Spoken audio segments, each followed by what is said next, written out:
Good morning, good afternoon, good evening, wherever you are. For me, it's lunchtime, so it's a big sacrifice starting at this time of day. But great to see you all. Um, as Andre said, I'm Alistair Cox. I am Facilities and Quality Program Manager at the FIH. So I am responsible for, from my perception, the most important thing in the whole game, that rectangle that everybody plays on. Without a playing surface, without facilities, we have no hockey. But I'm slightly biased.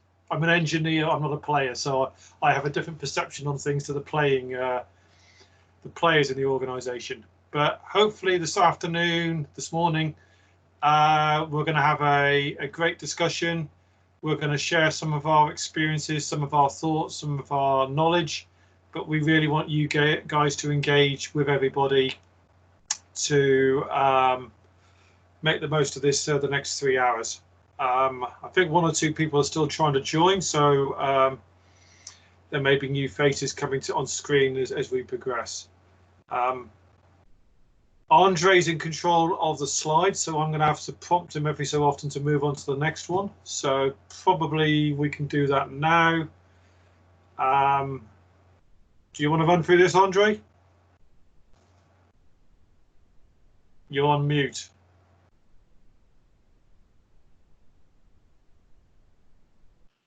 So as I just said a few moments ago, this is about you, but before we do, we want to get you to know you better and who you are and what you're doing here. So I'm gonna just start on the first person that appears next to Alistair on my screen, which is David, by the way. And David, if you can answer these questions for us and introduce yourself.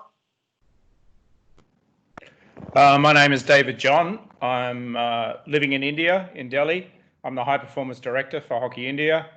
One expectation I have is to learn more about the new type of facilities that might be coming on board, particularly with respect to hockey fives.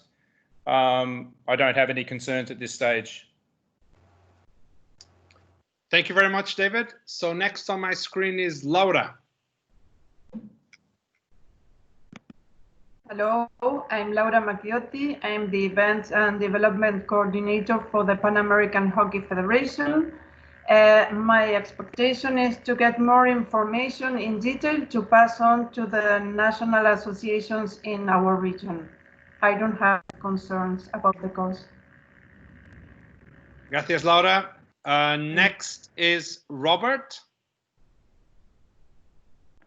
I am Robert Finance from Guyana. I'm the national men's coach, but I'm also a member of the hockey board. My expectations are, well, we've just acquired our first piece of land to put on a hockey facility for Guyana. So I'm hoping that this course would lead us in the right direction. No, well, one concern is that I think we're way behind everyone else, and I want to learn a lot from the course, but I'm not sure how much we can contribute to it. So, and that's me. You probably will be mistaken, but okay, fair enough. I'll let you figure that out. We always learn a lot with nations that have similar problems that the ones you have. So thank you for coming. Thank you for joining. Maria, you're next. Hi, I'm Maria Budejski. I'm working on the Pan American Hockey Federation as administrative and translation assistant. My expectations are to learn a little bit more about facilities infrastructure and also to work alongside with Laura to help and to develop into the Pan American Hockey Federation. I don't have concerns. That's it. Gracias, Maria. Next to Maria is Brian. Brian, if you can introduce yourself. Yes, hello. Am I off mute? You are. Okay, thank you. My name is Brian Humiston. I'm from New York. I've been installing hockey type turf for over 30 years. all over the world. My expectation of this course is to meet like-minded folks that want to expand this sport and take advantage of all this experience that seems to be here. And right now I have no concerns. Thank you. Great. Thank you, Brian. Thank you very much for coming. Next on my screen is Kirsty.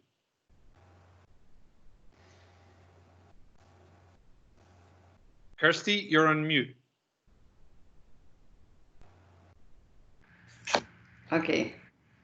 Hello, good morning, everyone. My name is Kirsty Montenegro. I'm from Panama. Well, in hockey, I love to do almost everything. I'm a midfield player. Sometimes I assist as well, assistance to the coach during the sessions. Sometimes a referee in different national events. Well, my expectation is to learn as much as I can about each kind of facilities. And well, one concern is not being able to contribute enough due to our lack of facilities and knowledge. Well, I'm pretty sure that again the same as with Robert. I'm pretty sure that we will be able to take a lot of important learnings from you, Kirsty, and thank you very much for coming. Next on my screen is Irina. Welcome. Hello, everyone. My name is Irina. I'm Irina Karchenko. I'm from Ukrainian Hockey Federation. I used to be a director of a club, and now I'm working mainly for the federation as an executive director. And we have a piece of land here in Sumy, in northeastern part of Ukraine, where we would like to have a new pitch built, but we are not sure which one and how to proceed forward and what do we have to keep in mind when building a pitch, because not that many people have expertise in Ukraine. So I'm hoping to learn about all the nuances and advantages and disadvantages of different turfs. As well as, if it's possible, I don't know if it's covered in this course, but a new pitch that you are introducing, a multifunctional one, because it's a really exciting news for us. We can maybe move things along a little faster as far as hockey development goes. When it comes to concerns, it's not a concern, it's more of a question. Because I know that FIH stated during the last Congress that we will be moving away from water-based pitches. And I had this little conversation with Alistar about whether, we are moving to a new turf, new kind of turf, but it seems like new turf hasn't been developed yet. So where are we moving? Are we keeping the water-based pitches? Are we moving away from them? And when it comes to building a new one, what would your recommendation be? Like, should we build a water-based pitch? Should we build a sand-based? Like, I don't understand. We don't want to make a bad decision and then have a pitch obsolete in 5 years. You came to the right place. That's exactly what we're talking about. Excellent. Great. Those are really good questions. That's one. What you just asked us is one of the reasons we did this workshop, and it was with those concerns that Alistair built this presentation. So I'm really happy that you're asking these questions, because that's what we will be discussing. So thank you, Irina. Thank you very much for coming. Next on my screen is Melissa. Hi, everyone. My name is Melissa Vasilati Twist. I'm hearing a little bit of an echo here, so I am with AstroTurf, helping get more fields in the ground here in the U.S. And I don't have any concerns about the course. I am hoping to just stay abreast of any new field developments that are happening internationally and to help implement them here in the U.S. Wonderful. Melissa, are you by any chance using a second device to listen to us? I am, because my speaker was not working on the phone. Okay, then it's quite simple. You need to mute one of the microphones. So one of the devices needs to have the microphone muted, and then the echo will be gone. How is this? Perfect. Okay, next on my list is Vikram. Hi, Andre and Alistair. My name is Vikram. I am working for Hockey India as Senior Manager Competitions and Development. I am looking forward to the session to be conducted by Alistair here to learn more about maintenance aspect and the various segments of synthetic pitches which are there, sand-filled and sand-based, because these we are getting more and more queries regarding these variants of synthetic pitches. Since once Alistair conducted one of the workshops due in 2018, there has been more interest being developed to get the cost of laying these synthetic pitches down to bare minimum, and with respect to the usage. I have one question which during the workshop I'll raise when we lead into the presentation regarding various variants of synthetic pitches, is that you have specified that sand-based, sand-filled are usable for community sports and school sports and other regional events. But we would really like some sort of categorization in terms of usage of the different variants for different age groups. Because this is another question which has been going around a lot when we visit various facilities across the country. So that's it from my side. Looking forward to the session. Thanks. Thank you, Vikram. Thank you very much for joining us. Next on my screen is Sally Goggin. Hi, yes. I'm the National Development Director for USA Field Hockey. And thank you all. It's fun to see so many of you. I actually share similar interests and concerns about what types of fields we should be putting in. Water-based fields, I think, have got to go from an environmental perspective and also from a cost perspective. And if there's any way we can move toward a multi-purpose field that would work for sports other than just field hockey, I think that would help our sport to grow and prosper for the future. So thanks so much for being on, having me on today. Thank you, Sally. Great that you can join. Okay, Alistair, I think we've, I'm just double checking on my list that we went through everyone. I believe we did. So yeah, I think we can just keep on going. Okay, I know Edmund from Ghana is struggling to connect. I don't know if you can see him from your end, but he... No, we cannot. I will, I'm also managing the emails. That's why I was moving on to the screens to assist people. So I suggest we carry on with the course, and then on the background I will be trying to bring all these people in. Yeah, he's on WhatsApp if you've got his details. But maybe you can send him. You can send me his contact because I don't have it, and then I'll contact him directly.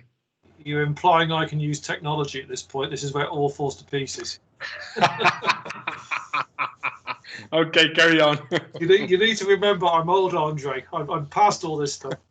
Don't worry, because don't worry. Honestly, carry on with the presentation. Okay. I'll take it from here. Okay, can you flip us onto the next screen? Yes, sir. Okay, just some general housekeeping. I'm sure I don't need to say this, but we would just ask everyone to be patient, particularly with languages. Not everybody is a native English speaker, so I have great respect for all of you who are speaking a second or third language. I'm a really good Englishman. My American is perfect. My Australian is perfect. But my French and Spanish is awful. So full respect for you guys who are contributing in a second language. We do really want you to contribute this afternoon, European time. As it says there, the more you put into this, the more you're going to get out of it. So please interact with us all. Don't sit in the background. We want to push you out of your comfort zone. You're certainly doing that to me. We ran this workshop last week. I changed the structure based on all the feedback we had last week, and now you've all asked questions on things that were not such high priorities last week, so we're going to have to juggle a little bit, but we will get there. And finally, and I'm sure it goes without saying, just everyone respect all the different cultures, views and backgrounds that we have on the screens today. We are going from, I think, India to the US, down to South America, with Africa hopefully joining. So we have a very diverse range of people and backgrounds and views and experiences with us this afternoon. So let's make a start, Andre, if we can go on to the next screen.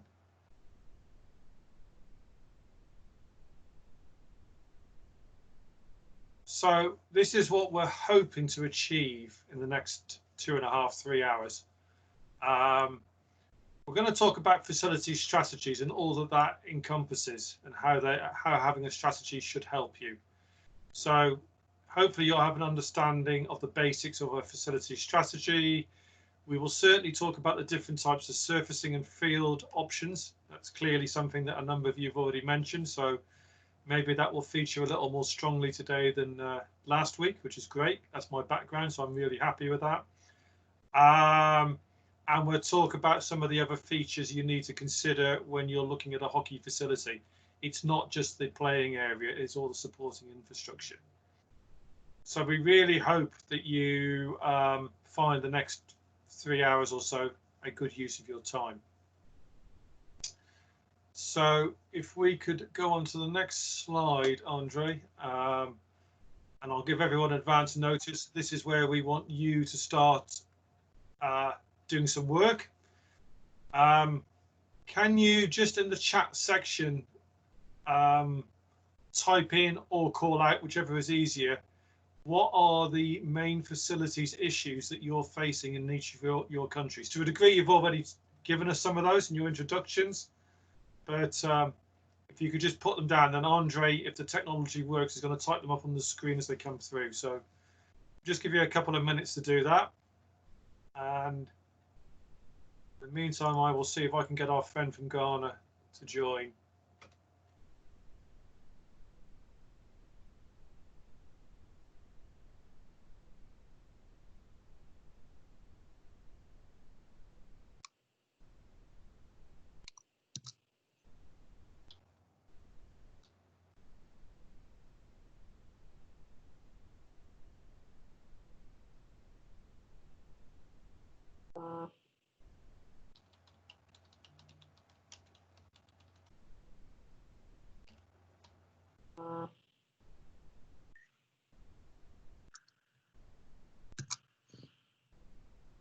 If you can multitask, Andre, Edmund is looking for the access code. There is no access. I've sent you what he sent me. Yeah. There is no access code, but don't worry. I will. Yeah. There is no access code, but anyway. Okay. Let me just write this down, and then I will go there.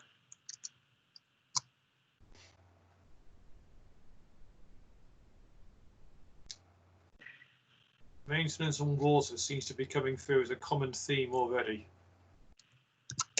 Yeah. Oh, sorry about this. Yeah,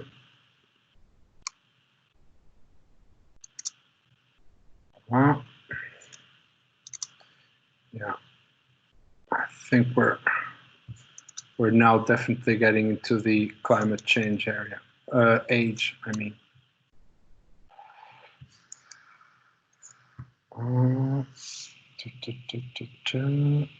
Sorry, just trying to.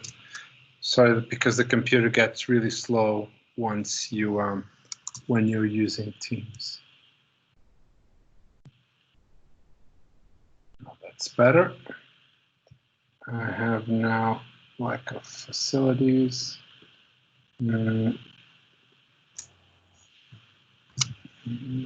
So it's interesting that there was definitely common concerns and issues around the world. Doesn't matter where we are, the same concerns, which is good. So should we move on to the next slide, and you can, I don't know if you can update that later, or okay, if you want to do that, then I can do that. Yeah. Just a second. Okay, let's go. Okay. So why do you need a facility strategy, and what is it? That's really the principal scope of the session today.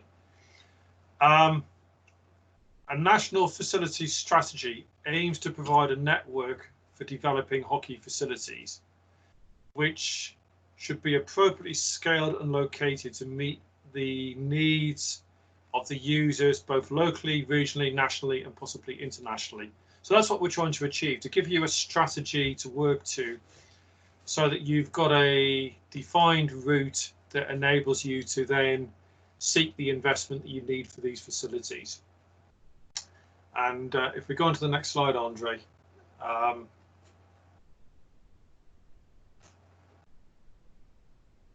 Thank you. So what the strategy should do is give you direction and help you to prioritize where you build facilities and where you channel the investment and funding that you can raise. It definitely helps to get everybody on the same page so that there is a collective belief in what you're trying to do and one set of objectives. And that should simplify the decision-making process. Countries where they have used strategy successfully definitely say this is a major advantage. It drives alignment in thinking. It will encourage you to look outside the box, to talk to other sports, to see who you can find as partners, who you can work with. And it will enable you to communicate the message of what you're trying to achieve as a national federation. I think it's very important to say from the outset that developing a strategy is going to take a lot of time and a lot of resources. You're going to incur cost. You're going to need to engage and get the buy-in of the key decision makers in your organization. You need your CEO, you need your board to be buying into this. So if they're not committed to doing it, there's probably not that much point, because it won't work without recognition and endorsement from the top of the organization. Somebody said previously, poor planning is often worse than no planning at all. And I think that's a good message to get across. So hopefully we're going to tell you how to do some planning this afternoon. So if we can move on, Andre, that would be great. So 6 key steps to developing a strategy for hockey facilities. At the top, and it really is a cycle, but at the top, prepare the approach. Sounds obvious, but actually prepare how you're going to go about developing a facility strategy. It's then really important that you get lots of data to establish what the supply and demand requirements are in your country, in the region that you're looking at, in the city you're looking at, whatever it may be. Without hard data, it's really difficult to justify and convince people to make the investments that you need. Once you've got the data, you need to analyze it to develop an understanding of what the current provision in your country may be. And that might be simple. We were talking to Robert earlier. He hasn't got any synthetic hockey fields in the country at the moment. So he knows where he is today. He knows where he wants to go to. So that gives him a picture of the type of provision he needs to hopefully move towards. You need to write and adopt the strategy, and the way you write it and the content is very important, because it really is a selling document to, again, to allow you to engage with governments, with organisations who may be willing to sponsor and partner with you to provide the facilities you need, the municipalities, the corporate sponsors. Very important, once you've done all this hard work, you actually need to apply it and deliver the strategy. Again, there's no point in doing it if you're going to just put it on a shelf and leave it there. The strategy will evolve with time, and you will need to update it. When we had the session last week, we had a couple of national associations who are working this way already, and they were saying they are updating their strategy every 3 or 4 years typically. So it is an ongoing process once you start, and obviously when you're updating it, you go back to the beginning and start the cycle again. So you could say this is probably a 3 to 5 year program that keeps evolving.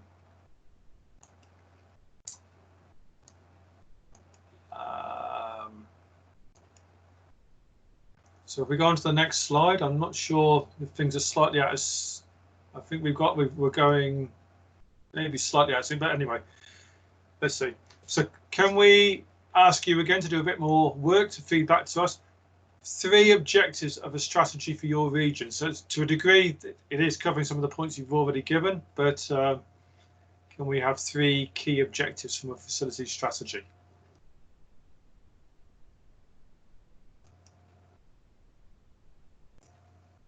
What do you see as the key issues? Is it new facilities? Is it protecting existing facilities? Is it developing new facilities?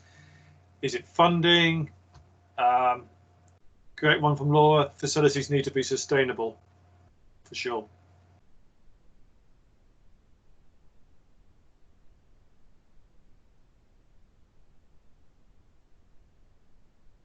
Anyone else got any ideas, or should we progress?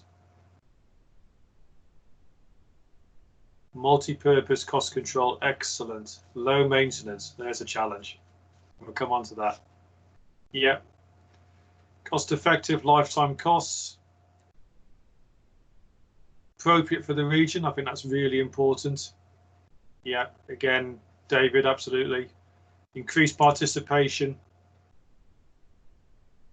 So some great stuff there, Andre. As you're not typing, shall we progress on to the next slide? And you're on mute as well.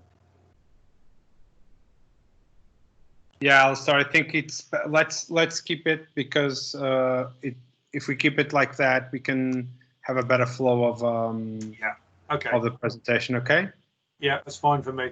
Yeah, you've got all this recorded, so we can. Yeah. We'll share all these. We'll share all these with you as we move on. So. Yeah. So generally speaking, and I think we've already touched on this in your comments, which is great. Everybody generally sees a need to improve facilities, to get more facilities, to develop better facilities. And as many of you have mentioned in your comments, we need to sustain and protect the existing facilities.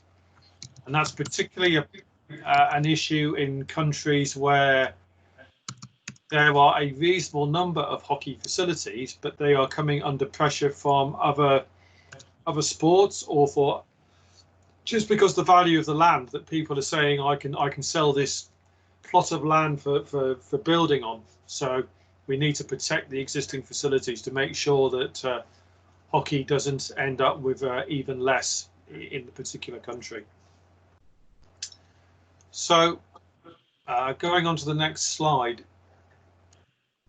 as I mentioned in the presentation introduction, one of the key things we need to do is really get an understanding of how many people are playing hockey in your country, or in the region, or in the city, or the state that you're considering.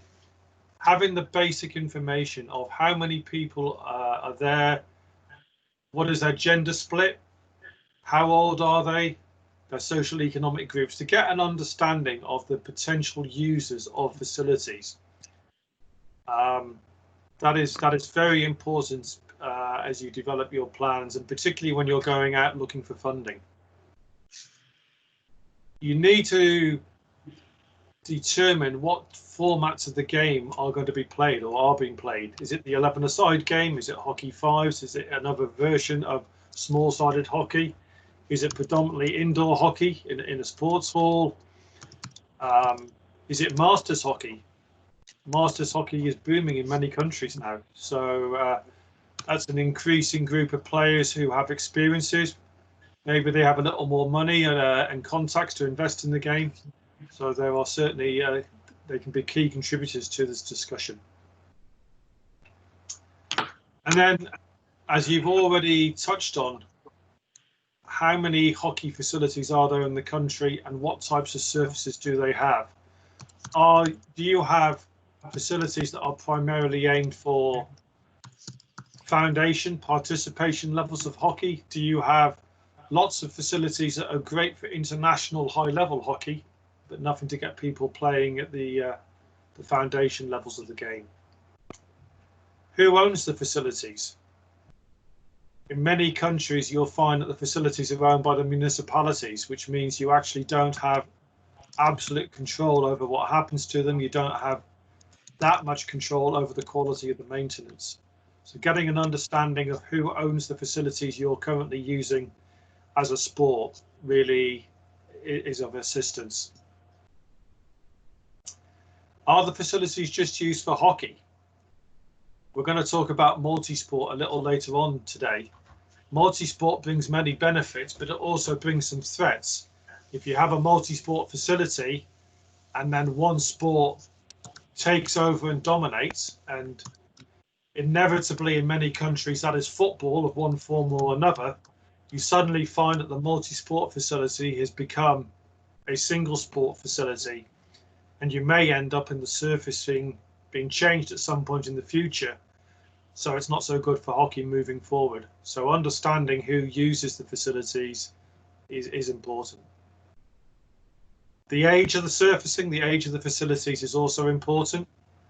A hockey surface will typically last about 10 years, anything between 8 to 12 years typically, depending on usage, depending on maintenance, and to a degree, depending on where you are in the world.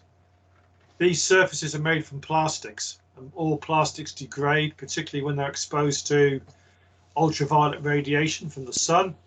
So if you're fortunate enough to be in a part of the world where it's hot and sunny, the surface is not going to last as long as it may in a part of the world where it's generally grey and less sunny. So I'm thinking maybe, David, either Australia or India, your surfaces aren't going to last as long as they will in the UK, where we don't have the same levels of radiation and sunlight.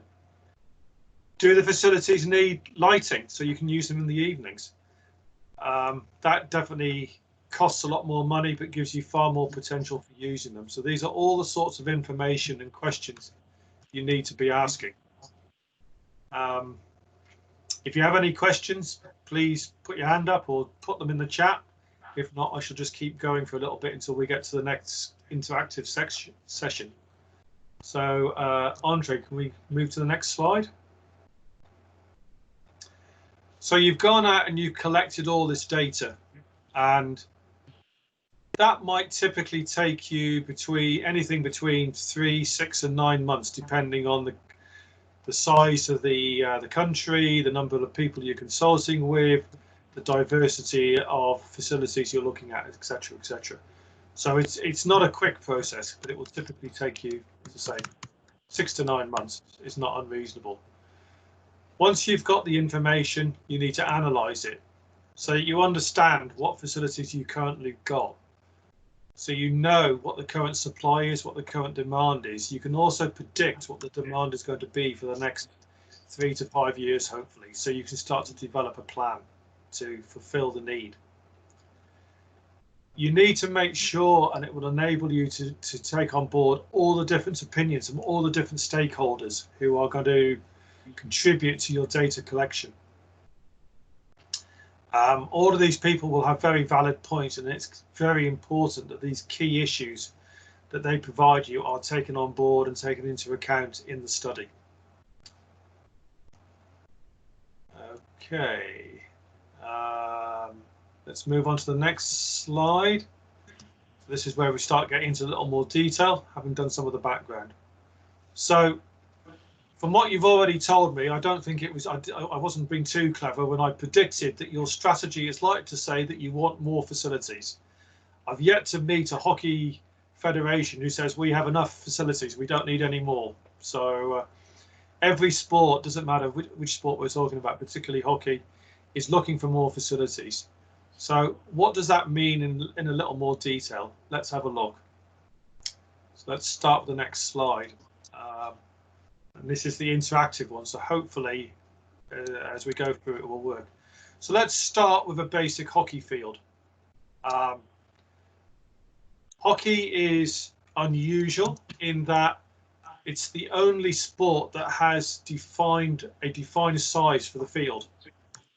The field of play for hockey is the same for everybody. Every field is 91.4 meters by 55 meters. Most other sports have ranges. A football field can be anything between 90 meters and 120 meters by 55 to 90 or something like that. Rugby, baseball, many sports, they have different sizes. Hockey is quite unusual. The only variability on a hockey field is the perimeter margin, the runoffs. That means that every hockey field is somewhere between 5,700 and about 6,200 square meters. It's a big piece of land, it's a big area. And I think a key thing, and I flagged this up very early on, is a lot of people have already mentioned the cost of facilities. At least 60% of the cost of a hockey field is beneath the surface. It's the foundations, the infrastructure, the drainage, the perimeter fencing, all those things that you need to lay the surface, but it's not the carpet on the top. And people rightly say hockey fields are too expensive, synthetic turf fields are too expensive, even natural turf fields are too expensive. But a lot of the cost is incurred in preparing the ground on which the hockey field is built. So if we click on the slide, Andre, we should get some overlays if the technology works. It doesn't. You go back and... Oh, okay. Try again. Perfect. So what I wanted to flag up here was, if budgets are tight, and budgets often are tight, maybe consider initially, do you need lots of full-size fields everywhere? Or would you be better off investing in smaller size facilities that, because they're smaller, are cheaper? So as you can see there, a 7x7 hockey facility is about half the size of a full-size field. Maybe that's a good starting point. A hockey FIH facility, and several of you have already mentioned hockey FIH this afternoon, that is the quarter of the size of a full-size field. So maybe the question should be, do I spend, and the costs differ, so I'm not going to talk numbers because the costs differ around the world. What you pay for a hockey field in the US is totally different to what you would pay for the same hockey field in the UK, which again will be totally different to what you would pay for in India. So it's very difficult to give budget figures. But generally speaking, a hockey FIH facility is a quarter of the size, and therefore it's about a quarter of the cost. So you might be better saying, actually, I will start building hockey FIH facilities, and then as the demand increases and more people start playing, we then scale up to a full-size field. And a hockey FIH facility, the picture at the top left-hand part of the screen, that's the international competition court. That's what we use for the Youth Olympics. That's what we will use for the Hockey FIVEs World Cup in 2023. But you can play hockey fives, particularly with junior players, on an even smaller area. You can go down to just over 1,000 square meters. So that's even cheaper. So again, that's basically 3 tennis courts. So the cost is coming down all the time. So I would encourage you to look at what you need in your strategy and prioritize which parts of or which types of hockey are most appropriate for different facilities, different regions, different municipalities. If we go on to the next slide.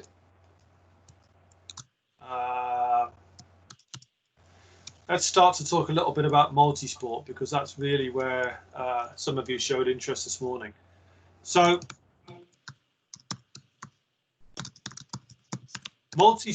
if you go back in time to when hockey was originally played 100 or so years ago, everybody was playing primarily on a grass field, and that grass field would have been used for many different sports.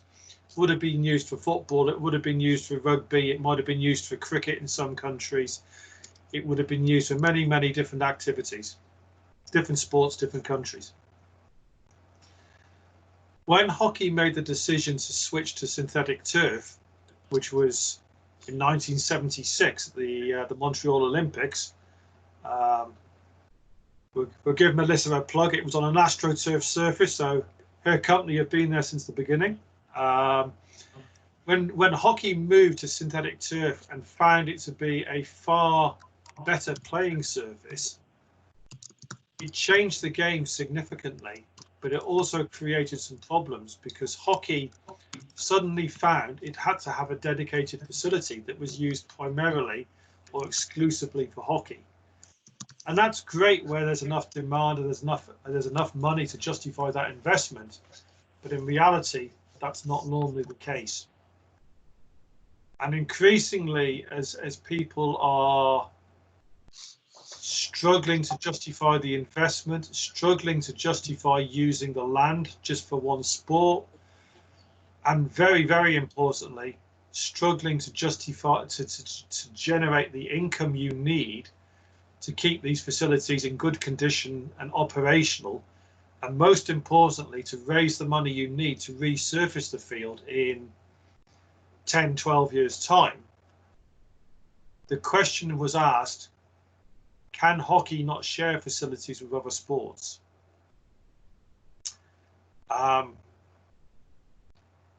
We were asked the question initially. It was a question that was raised by England Hockey. England is fortunate in that it has about 1,100 hockey fields across the country. Unfortunately, from England Hockey's perspective, many of those fields are owned by the cities, by the municipalities, so they don't have control over them. An even bigger problem for hockey in England is that because football is so popular and the English Premier League generates so much money, football has a very large checkbook, and the English Football Federation are investing significantly in synthetic turf fields for football. And they had worked out it was a lot cheaper to convert a hockey field to football use than to build a new field. So hockey in England was coming under threat. And when we started talking to people in other parts of the world, they were seeing the same problems. Talking to people in Australia, they were seeing some of their fields under threat. Same in New Zealand, same in some of the European countries. So we needed to find a way to make hockey at the community level more open to other sports. And we have developed a couple of initiatives to help that happen. So I will, if we can go to the next slide, Andre.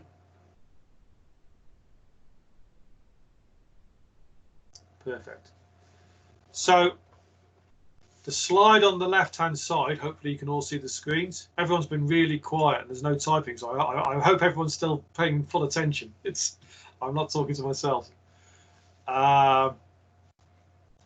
The slide on the left-hand side is a new initiative that we have just launched. We've produced a guidance document where we are trying to show how a hockey facility with a surface that is good for hockey can also be used by other sports. And in particular, initially we focused on tennis.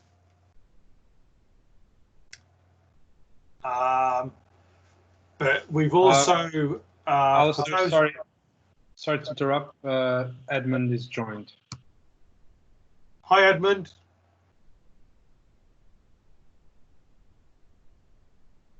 Can you hear us, Edmund? Are you there?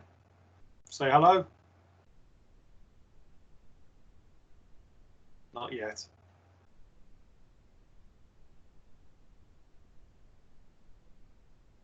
Okay, we'll carry on, and hopefully Edmund can confirm you can hear us. Carry on, carry on. Okay. So what we wanted to do with we've called it Gen 2 as a concept name, second generation. There are various generations of synthetic turf out there. We will talk about those in more detail a little later, but the second generation is really the surfacing that we're focusing on here from a multi-sports point of view. And what we're talking about is a sand-dressed carpet, and I'll talk about that in a little more detail in a minute. But this is a surface that is, from a foundation and participation levels of hockey, provides a very good playing surface. It's true, it's consistent, the ball rolls at a decent speed, the surface is quite comfortable, it's got good grip. If the surface is wet because it's rained or it's damp, the playing characteristics are almost as good as a wet field. Not quite, but almost as good. And certainly for most players, other than maybe the top 10, 15%, the elite players, a sand-dressed carpet is a very good playing surface.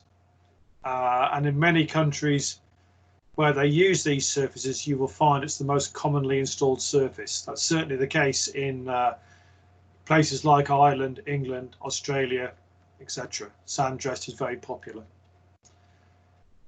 And what we found is tennis, the sport of netball, which is big in some countries, lacrosse and futsal will all happily use this facility. So it suddenly enables us to build a field that enables multiple sports to use it, which makes generating the funding to build the facility more achievable. It means that you get more people using the facility 7 days a week, which means you generate more income, which makes the venue more economically viable, and it generates the income you need to keep the facility well maintained and to put the cash aside to replace the surface when it wears out in a few years' time, 10 years' time, 12 years' time. The second initiative, which was launched a couple of years ago, is an initiative between football, and when I say football, I'm predominantly meaning soccer for our American friends online. It was an initiative between FIFA, World Rugby, and ourselves, the FIH. This uses a longer pile surface, which is predominantly the surface that football, the different types of football, is now wanting to use when they're playing on synthetic surfaces. From a hockey point of view, it's not so good, and I'm sure Sally might want to chip in. She has much experience of having to use these in the US and knows the limitations of them well. But there are newer versions. Yes, we use them all the time. Our biggest base of field hockey is played on them, so we just need to know which ones are better than others. So okay, right, we were trying to touch that, and there are new versions of these coming on stream, and these are looking. I think they will be an improvement. I was going to say big improvement. I wouldn't want to prejudge it. We're hoping to see some data on how these perform fairly soon, but certainly the anecdotal feedback we're getting is they're definitely an improvement on the third generation surfaces. So multi-sport at the community levels of hockey definitely offer a lot of potential, and we would encourage people to look at them. If we can go on to the next slide, Andre, that would be great.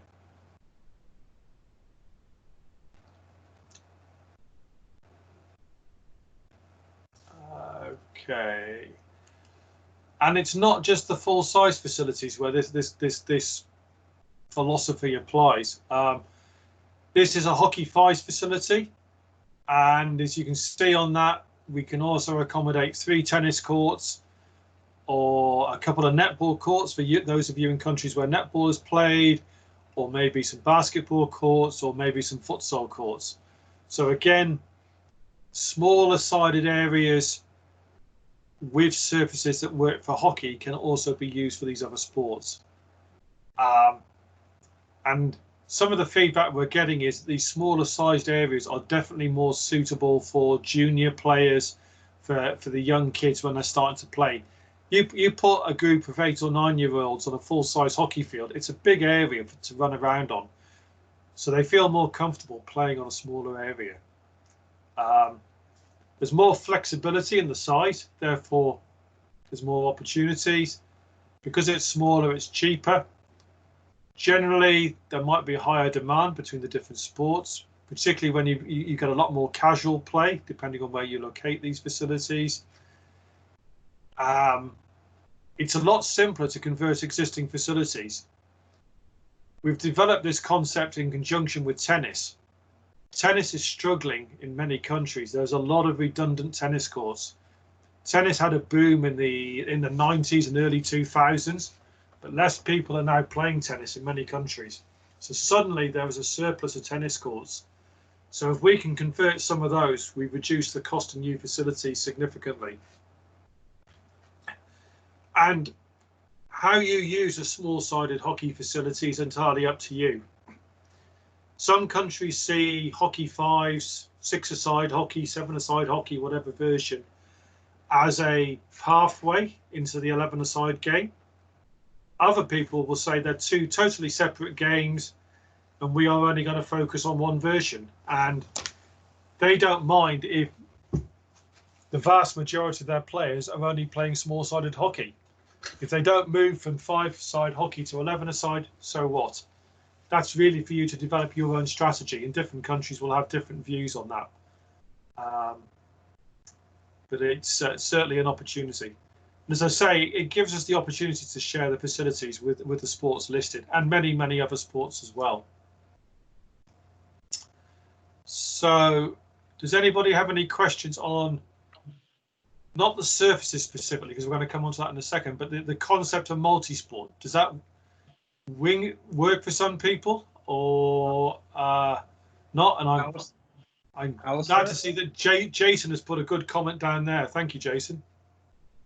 Yeah, there's 2 more comments that came before that. Not sure if they're relevant for the current discussion. What is the FIH recommending in terms of formats? There's a good question. I'm the engineer, not the player, so I think I should defer that to you, Andre. Okay, sure. No, I can. So we're, as you've probably seen, the FIH is currently offering regular rules for 3, and I'm trying to not to miss any, 3 hockey formats. So indoor, hockey 5s, and outdoor. We're also offering rules for para hockey, but that's a bit, it doesn't interfere with any of the previous 3. So obviously, national associations are free to use other formats for their own national youth competitions. But currently, FIH has rules for the 3 formats that I've just described. So I think, Sally, to expand on your question and Andre's answer, if you like, those are the 3 official versions of hockey. they are the 3 versions that we will have World Cups for. Or they are involved in Olympic Games, which is the case of Hockey Fives. Yeah, so Hockey The Fives youth- is yeah, exactly. So Hockey Fives is the official version of hockey at the Youth Olympics, which was a tremendous success in Buenos Aires 2 years ago. And obviously 11 aside at the main Olympic Games. So do you want to talk about hockey boards now or later, Sally? Whenever you've asked the question, so I will address it. And if others have questions, please put your hands up and join the discussion. I get bored of listening to myself talking, so I'm sure you're getting really bored listening to me just talking. I need some of you to interact. So in terms of the Hockey Fives, we are redrafting the guidance on Hockey Fives at the moment. At the high end of the game, it does have boards. It is played with boards. We are aware that the boards are an issue in terms of cost. I had a very positive conversation with somebody yesterday who potentially will have a solution that will make the boards more obtainable, easier to install. So addressing many of the issues, Sally, that you and I have discussed previously. But you can, if you want, at the lower levels, you can play Hockey Fives without boards. You can play it to lines or to temporary markings.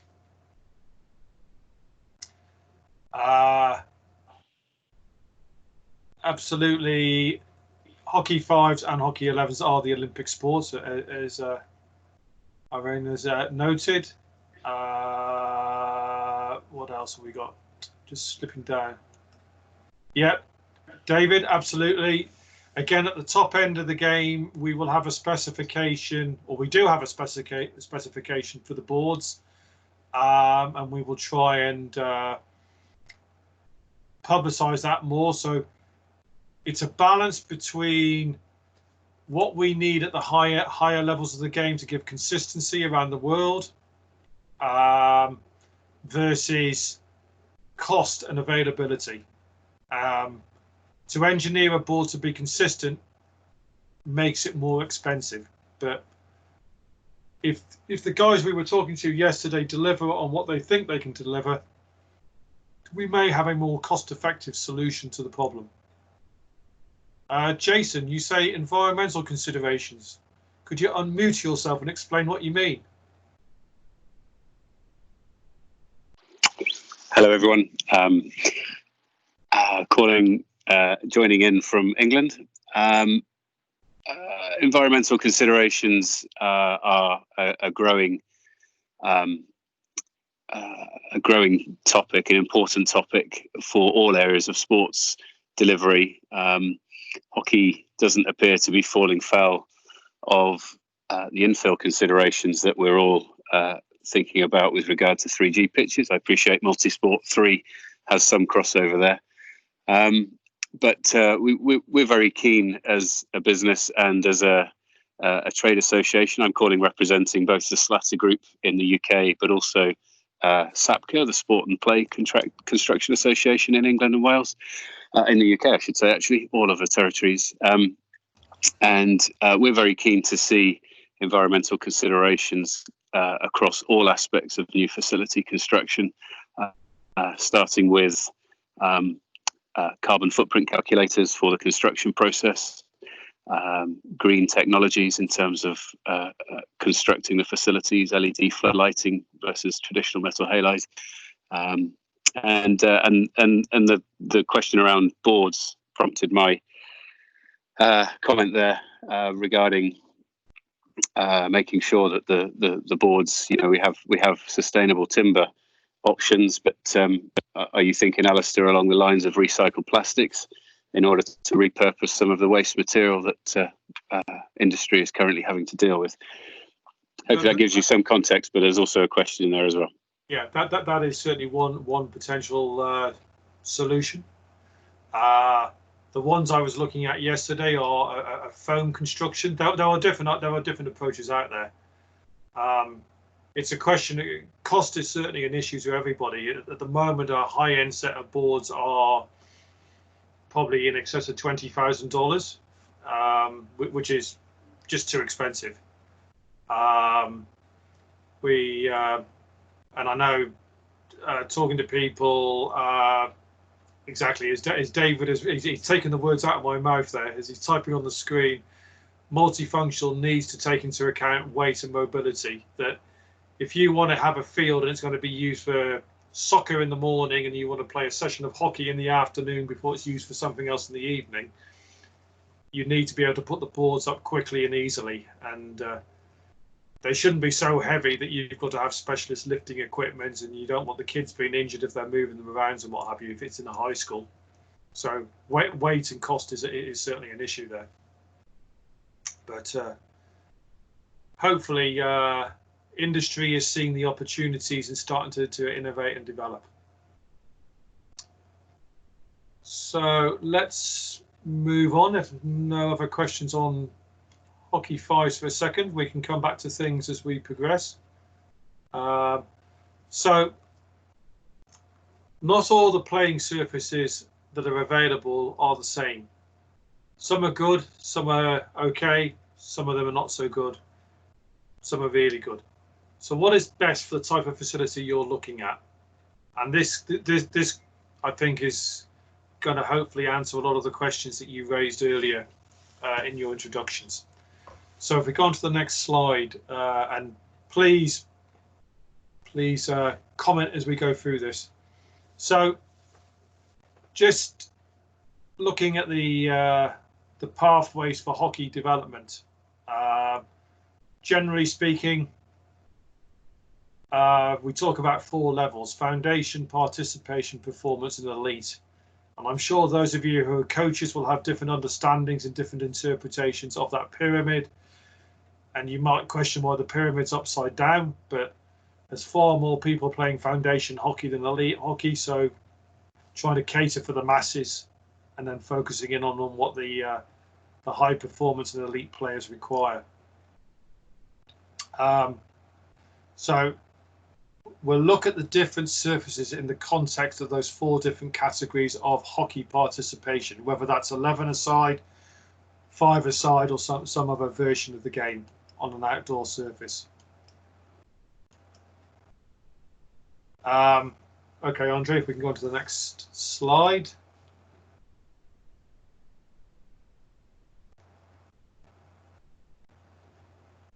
Perfect, thank you.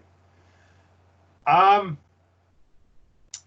think it's important to state at the outset that hockey can be played on any suitable surface. That's the wording that's taken from the rules of hockey. The rules don't specify what that surface needs to be. It only defines the dimensions of the field of play and the runoffs and the line markings. So the rules of hockey allow you to play on any suitable surface. Now, clearly some are better than others, but hockey is not like other sports where they are very restrictive in what you can and cannot use. So hockey is played on mineral, gravel, dirt surfaces. It is still played in many countries on natural grass. It is played on different forms of synthetic turf. So the surfaces we see on the left-hand side are the more traditional surfaces, or surfaces that are designed to accommodate a number of different sports. And then the surfaces on the right-hand side are the ones that are more hockey specific. And we will talk about those in more detail. Let's go on to the next slide, and hopefully this will start to illustrate. I'm not sure how many of you, maybe you could put your hands up, how many of you were able to go through the presentation, and particularly the slides at the back of the presentation, in advance of the workshop today? Or how many of you yet to look at it? 2 out of 3, 4. Any advances? We're going to stop on, no, we're stopping on 4. Okay. I'm thinking, Andre, we might want to go through those slides at the back in a little more detail, because people seem to talk about, but let's just do this one, then we'll run through it. So we'll flip to the slides at the end in a second, and they will talk in a little more detail about the different types of surfaces. But this is a general overview of my understanding, and I am happy to be challenged and corrected if you have differing views. But for the 4 levels of hockey activity, from foundation across to elite level hockey, I've tried to show which surfaces are probably the most appropriate for the different levels of the sport. So using the slide, I don't know if you can get rid of the toolbar, Andre, on your screen. Or is it mine? Maybe it's my toolbar, sorry. Again? Say again, also, sorry? It's like the toolbar was hiding the screen. Maybe it's on my screen, not yours. Yeah, it's probably yours. If you stop moving it, it should go away. Yeah, I keep knocking it. It's I need to stop waving my hands around. Sorry about that. That's all right, no problem. So using the traffic light, perfect. If it's got red, I would suggest the surface is really not suitable for that level of hockey. If it's got the amber yellow shading, it's okay. It's not great, but it's okay for that level of hockey.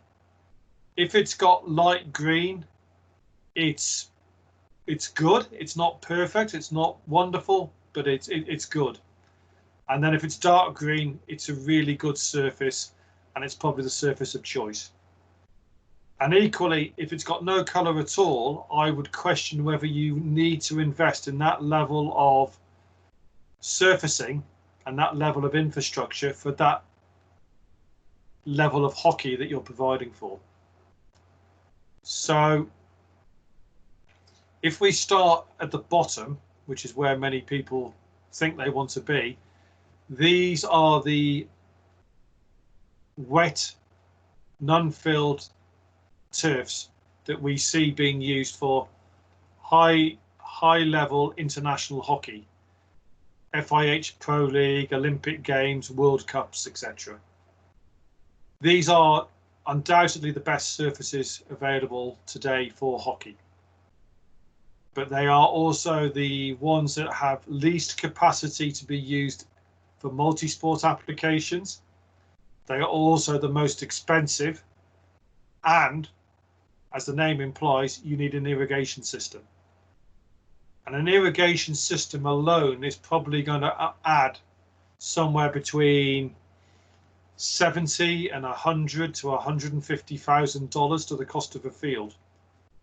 So just by putting in a wet field, you have suddenly increased your construction costs dramatically. And I would question whether at the lower levels, the development levels of hockey, whether you need a wet field. Now I would welcome some comments. Sally's got her hand up, so Sally, please fire away. Actually, my hand was up for the previous question. But sorry, I can't. I'm not looking at the wrong place on the screen. I apologize. Okay, that's okay. But my question is, can we get to a surface that is suitable for all levels of hockey? That doesn't. What other sports have varying surfaces for different levels? And I would say if there's any way we can get closer to fields that work for everyone, obviously the better we're going to be for growing our sport. Yeah, I think two answers to that. I use the analogy, and I might have used it when we've talked previously, but I use the analogy of cars. We would probably all love to own a Ferrari, but let's be honest, most of us are never going to be able to afford a Ferrari. And probably more importantly, if we had a Ferrari, we'd probably kill ourselves within the first 15 kilometers because we haven't got the skill and the capability to use it to its full potential. So does it make a lot of sense in investing in all that that technology if you can't utilize it to its full potential? I think even I think most sports do have different surface, different qualities of surface for different levels of the sport. If you look at the quality of a, sorry, someone's about to clean my window, so I need to shut it before I get drenched. It's if we look at football, soccer. A soccer field in a English Premier League stadium or a Spanish stadium or a natural turf field in the NFL in the US is well over $1 million to construct, well over. And the maintenance of that field is going to cost, certainly I've seen figures for the English Premier League, they are spending probably $200,000 to $300,000 a year on maintenance for those fields to sustain maybe 30 games of soccer a year. So I think there was a little bit of a misconception that everybody is playing on the same surface, but the more we can standardize it, the better. Laura, you have a comment. Sorry, I'm reading the chat now. Sally's reminded me. Yes, I have a comment, and this is the issue, at least in this part of the world. The predominant sport is soccer, so most of the countries, like the second and third tier countries, play on soccer surfaces. That it's very difficult to have them available because they are fully used for soccer. Saying that, they also have another issue. If they build a hockey venue or a hockey pitch, they would need to have some return of the investment. So they cannot have a surface that it's not good for a tournament. Otherwise, they will not be able to run a tournament. And when you see your slide with the pyramid, you can go back to that one, Andre. Andre's in control of the slide, so I'm hoping he can. In the new countries, or in the countries where there is no hockey history, and because of our great distances in the continent, you don't have the influence of other countries with big history, the pyramid is upside down, because you need to start with the national team to get funding, because you need participation to get funding from government. So they have little money to spend on development. So it's not used to have a reasonable synthetic surface for development, when what you need to develop is your national team to get into competition and get the funding from the government. So this is the main issue, at least in our continent, with the countries that really need facilities, because we have no facilities at all in most of these countries. So okay. That is the difficult thing. How do you build a pitch that it's like approachable in the cost, but it will not be useful for an international competition where you can have a return of the investment?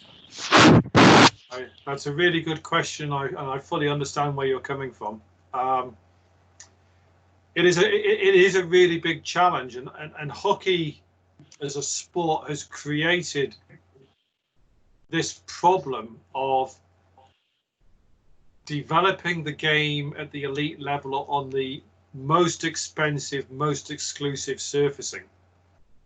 And I fully understand now, and I see David's got his hand up, so I will defer to him in a second. But as a high performance coach, I'm sure he only wants to be working on the best playing surfaces. Why wouldn't he?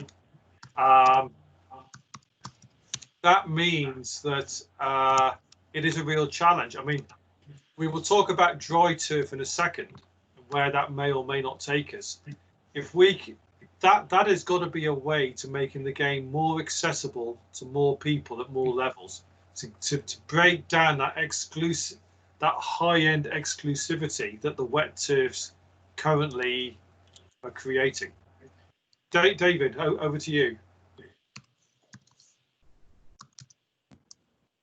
No, my hand was up from the previous question, but sorry. I made a comment. That's all right. I've made a comment there in the chat box because we have this issue in India where a lot of our foundation players are practicing on clay or gravel or dirt, but obviously at international level, we're playing on a beautiful synthetic surface. And where they learn their basic skills is on a very uneven surface, and there's not a good transference of the skill across to the flat surface.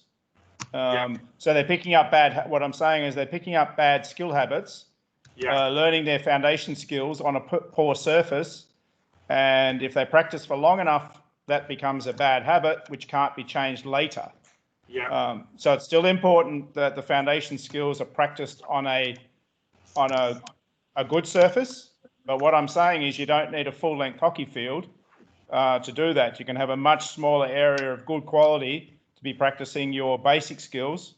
Obviously, you can't play on that area, but most of hockey is about practice before you go to the game. Sure, that's a really good comment. Yeah, I welcome that. I really think that's a great comment. Maria, I will answer your question in a second about the differences. But I think, David, what you alluded to there is not dissimilar to some of the problems that Sally's experiencing in the US, that the players in the US at the high school level particularly are having to play on surfaces designed for football. And they might be slightly better than playing on gravel, but they're still pretty inconsistent and slow. And the style of play that you would be developing on those is going to be so different to when you get onto a higher quality hockey-specific surface. And I think that's one way of looking at that slide, that the bottom two surfaces, whether it's the sand dress surface or the wet surface, they are designed specifically for the sport of hockey. All the other surfaces are designed or have evolved for other sports. Therefore, again, it's evolution. The game has evolved. The game has developed over the last, whatever it may be, 40, 45 years, 50 years, since it started playing on on synthetic turf. But it has driven itself into a little bit of a cul-de-sac that it's difficult to get out of, because the expectation of the players is now this is what they want to play on, and that is a challenge that the sport is struggling to face. Andre, can we quickly, I think, how are we doing for time for the breakout? When do you want to hold that? I was wondering if I was thinking that if we're now going through the specific types of fields and then starting to go to the breakout spaces, maybe we can do a break now. Take a 5-minute comfort break? Yeah. Is that okay for everybody? I could do one. I'm sitting here drinking too much water because I'm talking. So let's take 5 minutes now and we'll reconvene. And then, Andre, if you could flip through to the last few slides, then we can reconvene on those. Which ones do you mean? Go towards the end. It's the ones with the other ones with the bar charts in them. The bar chart. You mean these ones? That's it. Yeah, that one. Yeah. Okay. I wasn't going to go through these in detail, but if there's a lot of interest, I think we will. So I'm going to take 2 minutes and. Yeah, I can see that there are questions already about that. Yeah.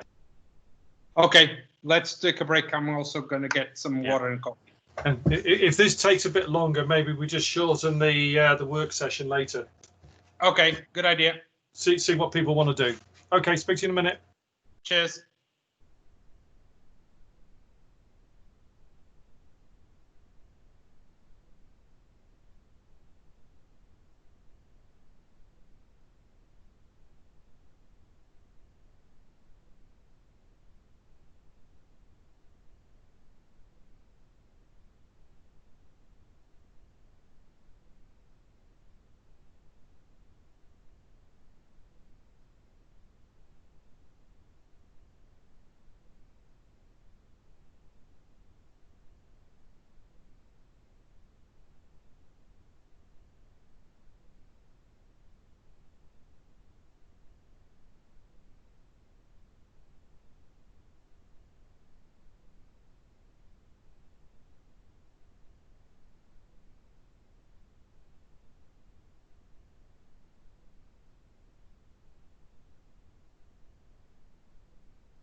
I was about to offer you something, but then I realized you can't eat that.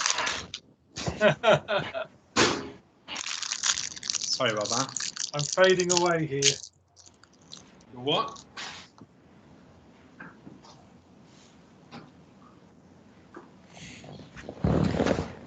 Is everybody back, or is everybody coming back? I think so, gradually, yeah. I'm here, Laura. I'm here.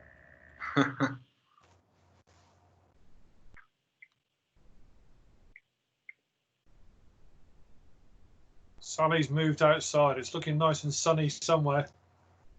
Where are you, Chicago? Massachusetts. Massachusetts. Oh, Alistair, shall we go? Yeah. Yes, Actually, please, Cape Cod. Oh, shut up. That's not fair. I could go, but they won't let me back into the country when I come home. When will we be able to travel again? I don't know. It's a good question. Well, we can travel, but when we come back, we have to go into quarantine for 2 weeks. But on the basis I haven't been anywhere for 3 months, it wouldn't make a lot of difference. So are you on vacation? No, my mother-in-law lives here, so I'm visiting for a little while, checking in on her. She's elderly and needed some attention during this challenging time. Absolutely. I see Brian's on his way to the Cape, so he's. I'm now getting messages from a friend in Georgia saying he's about to go on a motorcycle tour the States. It's you Americans are living the dream. Yeah, right. I'm not sure what the dream is, but yeah, I was going to say, it has been sort of dreamlike. It's just not necessarily a good one. Yeah, exactly. Yeah. Right. So is everybody back? Shall we reconvene? Let's go. So, just to expand, and you've got all these, you've got the presentation hopefully, so you can look at this in more detail later on. But I tried to put together an illustration of the playing qualities of the different surfaces versus their suitability for multi-sports use, their cost, their life expectancy, and their maintenance requirements, and the different types. And I've got the main categories here, so I won't go through these in detail in terms of each of the categories, but I started off with natural grass just to give some context, because I know grass is still used in many countries as the primary playing surface. So there are some strengths to playing on grass. There are many weaknesses. But if we move on to the next one, Andre, that would be good.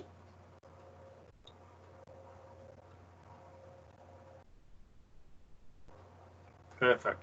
So this was a question from Maria, I think. So just to explain, so talking about the different generations of turf, the synthetic turf industry started talking about generations a few years ago. The first generation is the non-filled, short, dense piled carpets that hockey still considers to be the best. So the first generation, although the technology in those carpets has advanced significantly over the last 50 years, the concept of the surface that was pioneered at the Montreal Olympics is still the first generation of synthetic turf. The second generation, which I'll come on to in a second, is the sand-filled surfaces that were used predominantly in, or introduced to the market in the late 1980s, were used extensively in Europe, Australia, and New Zealand in the 90s, early 2000s, as a lower cost multi-sport surface. But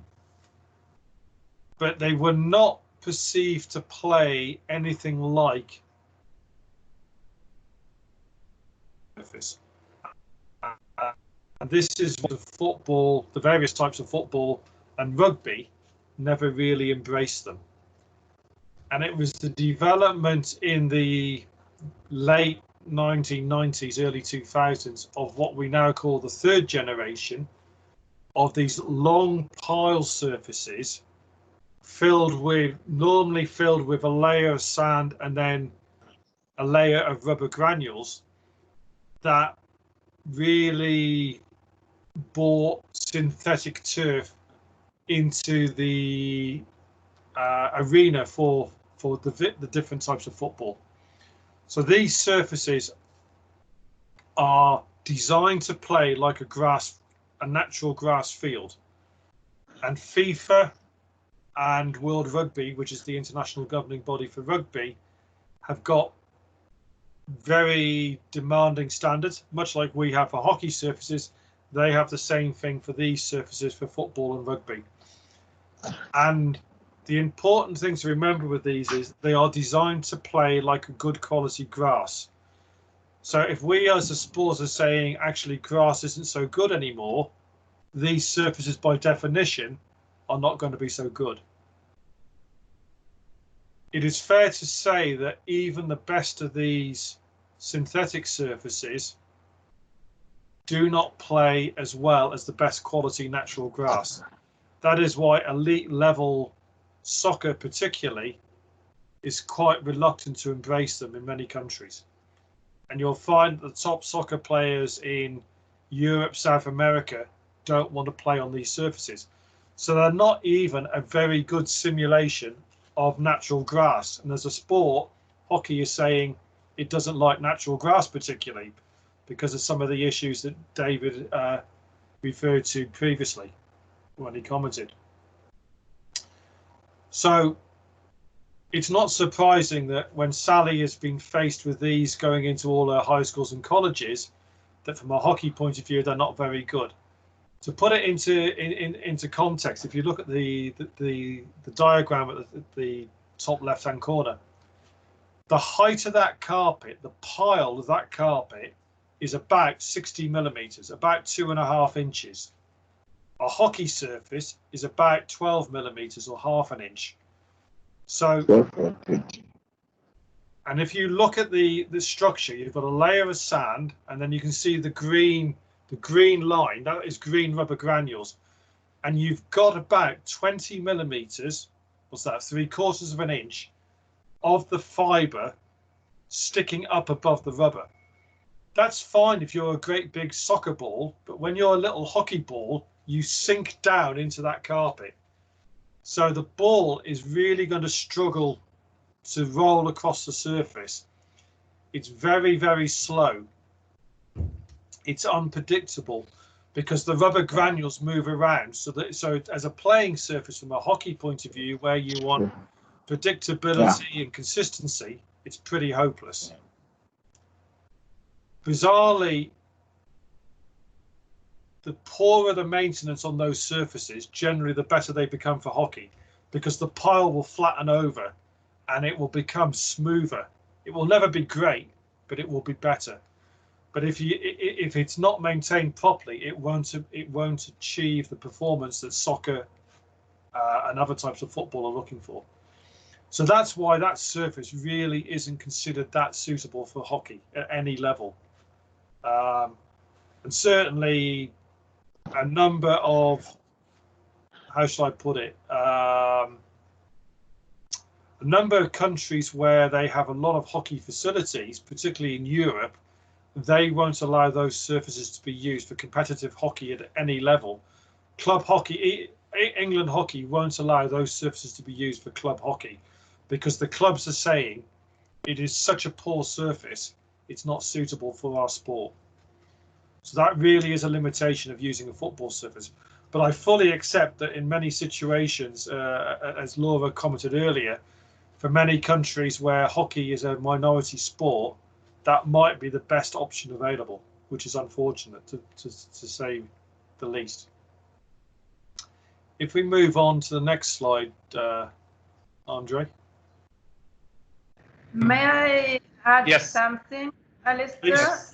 Yep. From experience, last year, the year before, we had to use that surface, the rubber field, in a multi-sport event. We couldn't do any better because it was the only way we could participate with hockey. It was a soccer pitch, a brand new soccer pitch, but filled with rubber. It was a very warm place in Colombia, and the pitch had 20 degrees over the weather temperature. So it became very dangerous for athletes.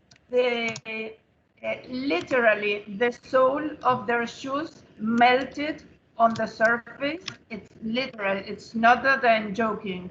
It happened, and they couldn't play other than aerial balls. So really, if you are going to use this in a warm weather, don't use it. It was very dangerous for the athletes. Very, very dangerous. Yeah, that's a really good point. That there are studies that have been done in parts of the world where temperature is an issue, and they have recorded these surfaces getting up to in excess of 90 degrees Celsius. Human skin burns at 63 degrees. So if you were to fall on the surface and then lie on the field for any period of time, you run the risk of getting a burn. So heat is a major issue. And that really nicely takes me on to the next slide, Andre. So it's that was almost like it was scripted. If you could flip over, thank you. Okay. So because of many of the issues associated with third generation surfaces, and heat is one of them, Jason alluded earlier to an issue in Europe where there is major concern about the rubber granules becoming a source of microplastic pollution. And currently the European Commission is proposing to ban the use of the rubber granules within the next 6 years. So these surfaces in Europe may not be available in the future. A lot of debate and lobbying going on at the moment on that topic. There's also been a lot of concerns, a lot of it's unjustified to be fair, but there's been a lot of concerns in the media. Many of these fields, the rubber granules, are produced from old tires. They chop up the old tires to make the rubber granules. It's recycling the tires. It gives you a durable material. It's good from a recycling point of view, but there have been concerns about whether that's, is that healthy? Are these rubber materials containing chemicals that could be harmful? There's no evidence to suggest they are, but nevertheless there are concerns in the market, or sorry, in the community.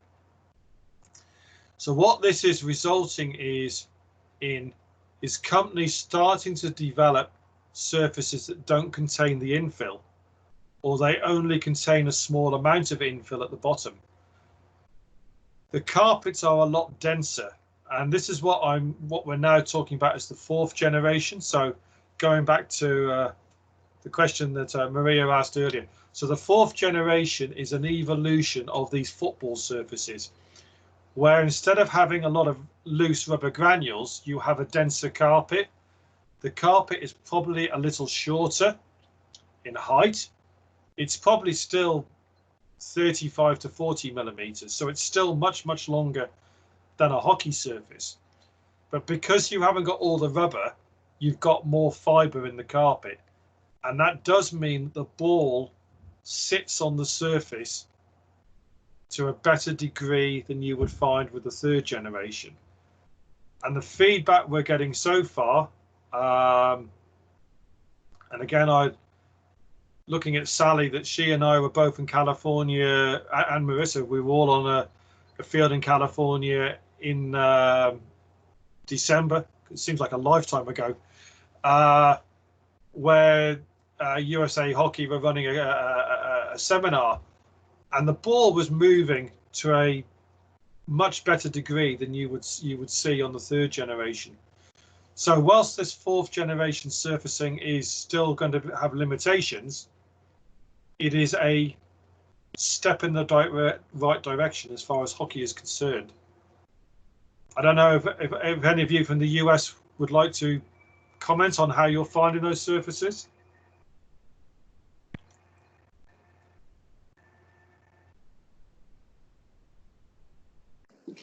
Hi, Alistair. This is Melissa. Yeah, we find those. I mean, just as you said, in December when we played on one of the AstroTurf fields with the sand dress and a zeofill in it, we find that the ball moves nice and fast on it. And we find anytime there's rubber in it, it's going to move a little bit slower for any of those 3G or 4G surfaces. So trying to get something in there other than rubber, such as a zeofill or that has a sand orientation to it, definitely is going to help the ball move. I mean, that being said, a lower pile height is always going to benefit that as well. Yeah. And what we should have said is Marissa is not only from the synthetic turf industry now, she's a former player and coach. So she speaks with far more knowledge and credibility than I do. So I will. Thank you. And Alistair, Melissa speaks much more educated in that form than I do as well. But I just want to say that we really were impressed by that DT32 AstroTurf product, but would love to see some, testing and some comparison so that it's not just a, impression, but some real facts and data that we can share with others making decisions. No. So I think the environmental concerns that the synthetic turf industry is facing might, for now, be working in hockey's favour in terms of providing football surfaces that are slightly better for hockey.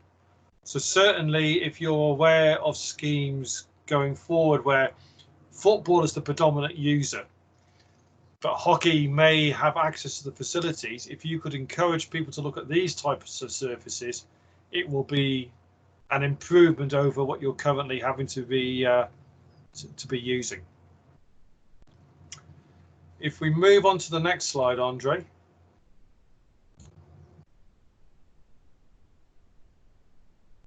So I'm now starting to move away from the surfaces that are football focused to surfaces that are more suited to hockey. So we'll start with the sand-filled turfs, and these are the surfaces that were developed, as I mentioned earlier, developed in the 80s and the 90s, and they were really, really popular in many parts of Europe, Australia, New Zealand, in the 90s and early 2000s particularly. The carpet is about anything between 20 and 25 millimeters in height, so 3/4 to 1 inch in height. It's quite an open carpet, but it's filled almost to the top with sand.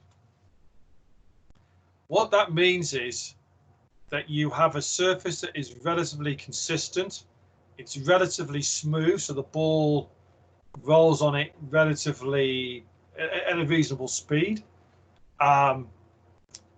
It can be quite firm underfoot as the sand consolidates through use. One of the big limitations is if you fall on it, it's really, really abrasive, and that is a big limitation. And anybody who played on those surfaces when they were at their most popular, as I say, in the sort of the late 1990s, people still have the scars where their legs were abraded playing on them. So that is a real limitation, but it's still a surface that is used, particularly at community clubs and high schools, as a lower cost solution that can also accommodate relatively high levels of use. It's not great for football, but you can play football on it. It's okay for hockey. So it is more of a multi-sport surface. Many consider it yesterday's technology, which to a degree it is, but it's still got its place in the market. And it's probably still, from a hockey point of view, a better choice than the 3rd generation surface. Whether it's better than the 4th generation, time will tell. Let's move on to the sand dressed, Andre. So the final two that we're just going to touch on are the surfaces that are primarily designed for hockey. The sand dressed carpets were introduced to the market probably about 15 years ago, and have become very, very popular in Europe particularly. They are very similar in construction to a non-filled carpet. So the pile of the carpet is quite short. It's typically 15, 18 millimeters, so between 1/2 and 3/4 of an inch. The number of stitches is slightly lower than on a non-filled carpet, but significantly more than you would see on any of the others. So it's still quite a dense surface. And if you can see, if you look carefully, the bottom of the carpet has a layer of sand, which is there. That's acting as a ballast to hold the carpet in place. Why do they use sand? Sand is cheaper than plastic. So it's a way of making a carpet slightly more cheaply. One of the big advantages of this surface is it can be played on with or without water. So you can use it under dry conditions and it will still play, it will still wear acceptably if it's played on under dry conditions.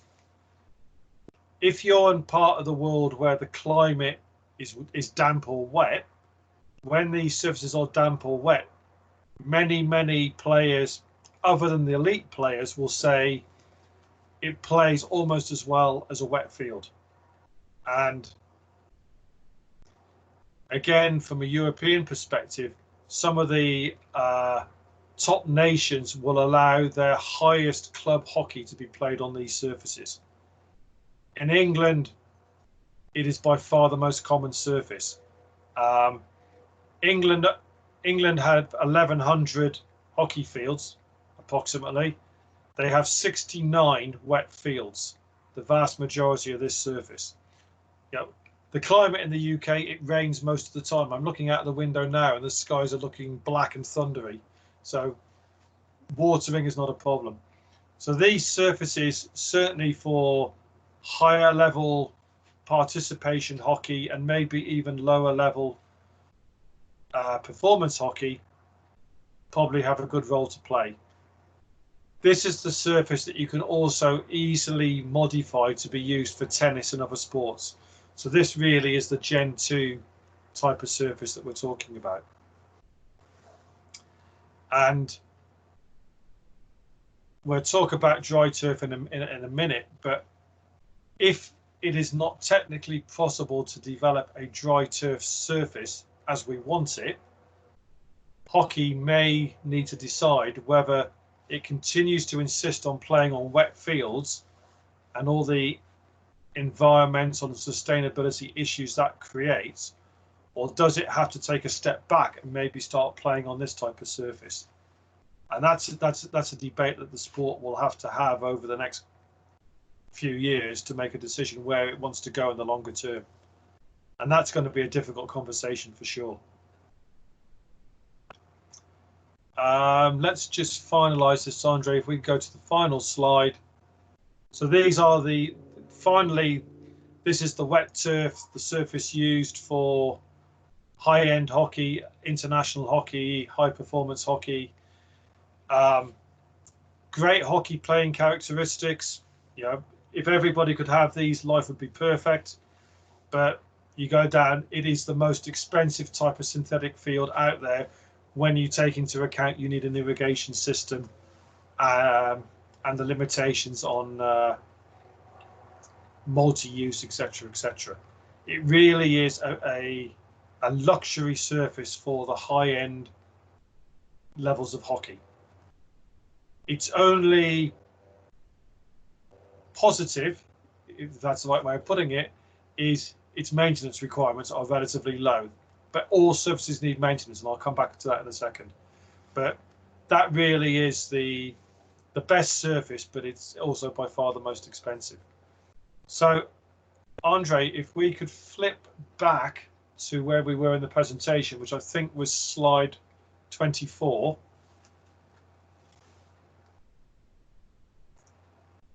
If anybody has any questions or comments, please chip in. Yeah, so it's where you were. Next one. So I don't want to talk. Sorry, somebody have a comment? Hi, Alistair. Vikram here. I have a comment on, regarding the variance, if I may. Yeah, please, Vikram, carry on. It's great that we have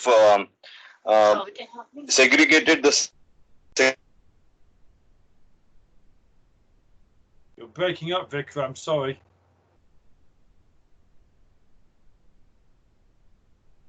Hello. Categorize them into. Sorry, Vikram. In continuation to. Audible to you now? I can hear you now, but we're only catching every other word.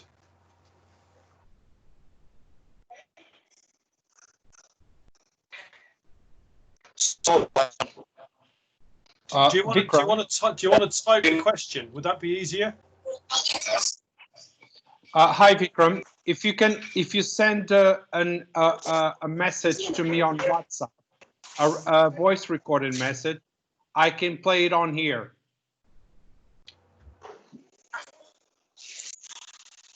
Hello? Andre, I'll just type in my message in the chat box. Okay, thank you. Okay, we'll wait for that and then come back. But what I've shown in this slide here, as I mentioned earlier, the cost of fields differs significantly around the world for many different reasons.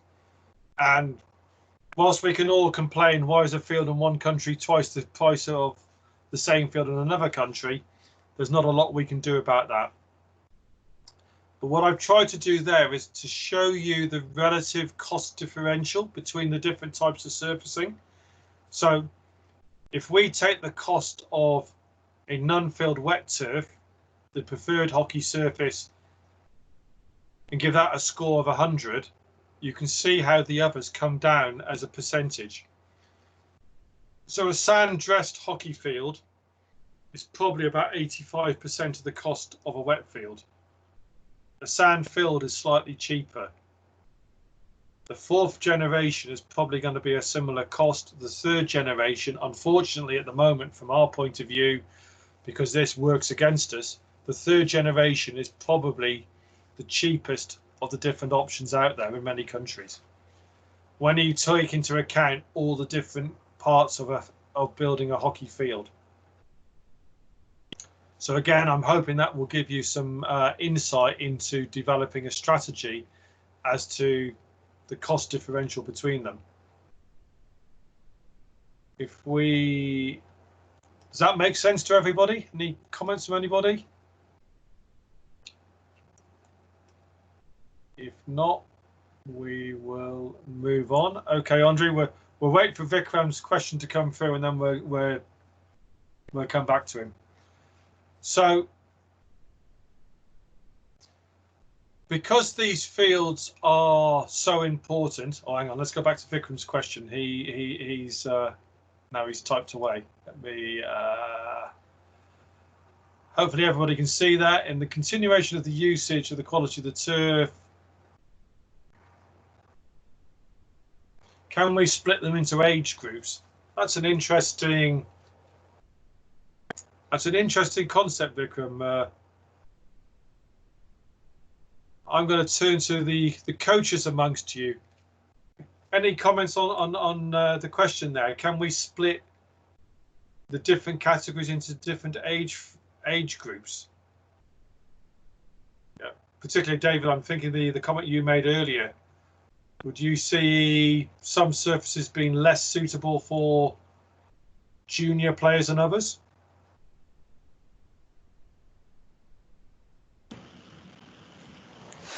It still comes back to the surface you're using when you're going through your skill development phase. Elite players spend about 10,000 hours practicing their basic skills before they become elite players. So you spend a lot of time on that surface. So the better the surface, the better the skill development for me. And I would assume that if you have a surface that's really, really slow and you're a child, effectively, an 8-9-year-old, the ability to get power when you hit the ball is obviously going to be reduced. Therefore, the slowness of the surface and the inconsistencies of the surface will become even greater. Because a lot of our players train and do their skill development on sand and clay in this country, it has given us a positive in that a lot of them are very good in their push passing and their hitting, because they have to hit the ball to actually get it moving across that surface. So yeah. For different countries, it can give you strengths, but it can also be a weakness as well. Yeah, yeah. But it's a good question, Vikram. I think I will take that away. We'll make a note of that, and we'll give that some further thought and see if we can expand upon it a little further. Get some input from a coaching perspective. Alistair, I think we have a comment. I think we have Robert Fernandez with a comment. Yeah, I just wanted to add to what David said. It's not only the technical aspect of it, but just the speed of play, speed of thought, and so on. It's a big jump up. I mean, for us, our national team practices on grass and so on, and then when we move on to international tournament, it's like you press fast forward, you know. So even in the developmental phases, where the focus is on making sure you concentrate on the ball because it may deviate to the last moment and so on. So the speed of thought and the speed of play is affected a lot as well. Yeah, that's really good. I think I'm looking at the comment from Jason. I think that probably answers your question, Jason. I think hockey's move to synthetic surfaces has enabled the game to change from what it was 40 years ago. And that certainly seems to, that has worked in some countries' advantages and probably to the detriment of others in terms of developments and success. Sally's made a comment there. The game is far greater fun when the ball can roll. So yeah. So, and I think I would still go back to, in an ideal world, hockey would be played at all levels on a surface that is primarily designed with hockey in mind. Whereas with these longer pile surfaces, we are being compelled to use technology that's developed for totally different sports. And that's just unfortunate that hockey doesn't have the financial clout to be able to argue, no, we don't want that. We want a surface that's better for us in many cases. It's just really unfortunate. I think, again, I'm reading the comment from Sally.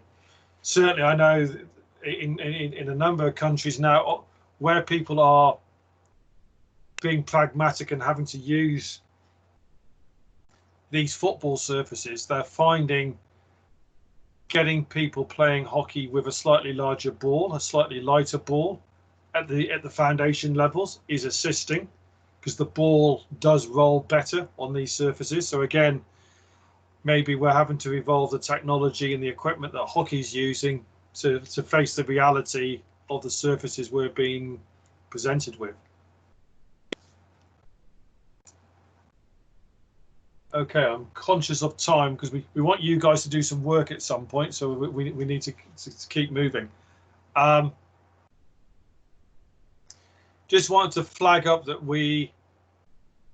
because these fields are so expensive, there is a whole set of standards out there that define the qualities of how the surfaces should perform, the protection for the athletes, and the quality and durability of the surfaces. So if or when you start building fields, we would encourage you to look at these standards and to insist on using technology that's gone through the FIH verification process, because we've developed this to protect the people investing in hockey. And these apply at all levels of the game. We even have standards for the multi-sport surfaces, so it's not just the elite level. I quickly want to talk about dry turf because that came onto the agenda, so let's go on to the next slide. So you're all aware, because a number of you have mentioned it, that in 2018 it was announced at our Congress that it is the FIH's intention to move hockey away from playing at the elite level on surfaces that require watering. That I think everybody understands the reasoning why. When we play a game of hockey, we are typically applying about 3,000 litres of water to a hockey field, several thousand litres of water every time we water the field. And in many parts of the world, water is becoming an increasingly scarce commodity. And our insistence on playing on a wet surface is hampering our ability to grow the game globally. It's potentially going to hamper our Olympic position in the long term. If the IOC take an ever more strict policy on sustainability, watering plastic turf is a difficult argument for us to make. So we have challenged the synthetic turf industry, and we have a couple of representatives with us on the workshop today. We have challenged them. Is it possible to develop surfaces that perform like the current wet turfs without the use of water? And they're going away and they're doing innovation and R&D to see if they can find the solutions. Whether they will achieve that, time will tell. But I think it's probably, I would be surprised if they can get 100% simulation of a wet field without water. So the question will be, to what degree is hockey willing to compromise on perfection to accommodate a more sustainable playing surface in the future? And that's going to be a difficult discussion, as I mentioned earlier, because many people will want to retain the right to play on the preferred surfaces. David's got his hand up already. That's good. Many people will, in many parts of the world where hockey is played, water is not an issue, but we need to look at it at a global perspective. But David, please. Alistair, two questions. Firstly, there's a new type of, well, it's not a new type of turf, but a new material is being used at the Tokyo Olympics, and India's recently put down 2 turfs. I think it's got a bamboo component. Is that correct? Now, having played in Tokyo on that surface, there was considerably less water used over the course of the match in very hot conditions. Yeah. Has a study been done to see how much that new surface is saving water? Yeah. The initial watering's the same, but there was no repeat watering at quarter time, half time, 3/4 time, for instance. It's my first question. And second one, I've seen a new type of watering system that comes from beneath the surface that's being used in, I think, Auckland. Similarly, how much of a difference is that making to the amount of water that we're having to put on a surface? Yeah. Okay. I'll answer the first question and I'll go to the second slide. That's perfect. Okay. Historically, up until 2017, the FIH, based on what had always happened, told the manufacturers how much water they were going to put onto the hockey field. And we used to put 3 millimeters or 3 liters per square meter. So our hockey field is 6,000 square meters, give or take. 3 liters per square meter, 18,000 liters of water per field. Put that into context. I'm going to pick on our American colleagues for a second. Based on figures from the United Nations, the Americans per person use more water than anyone else in the world. Yeah. The amount of water that we apply for one application of a hockey field would keep an American person in water for 1 month. Same amount of water that we were using 3 years ago would put somebody in an area that they describe as water poverty. So that's certain parts of sub-Saharan Africa, particularly parts of Asia. That would put somebody in the likes of Mozambique in water for a year. Put it into context. So we said that, you know, this is crazy. So we changed the standards 3 years ago to say to the industry, you tell us how much water your turf needs to have the optimum performance. And that's why the systems that we are now seeing coming into the market, including the product at Tokyo, is using approximately 2/3 less than what we were using previously. So we've gone from 18,000 down to 6,000 liters of water. And what you're rightly saying is the irrigation systems aren't always as sophisticated as the turf. So what we're finding is you don't need to water as frequently, which is exactly what you said. So we have made a dramatic improvement, a 2/3 improvement, 66% better in 3 years. But we are still using 6,000 liters of water per water application.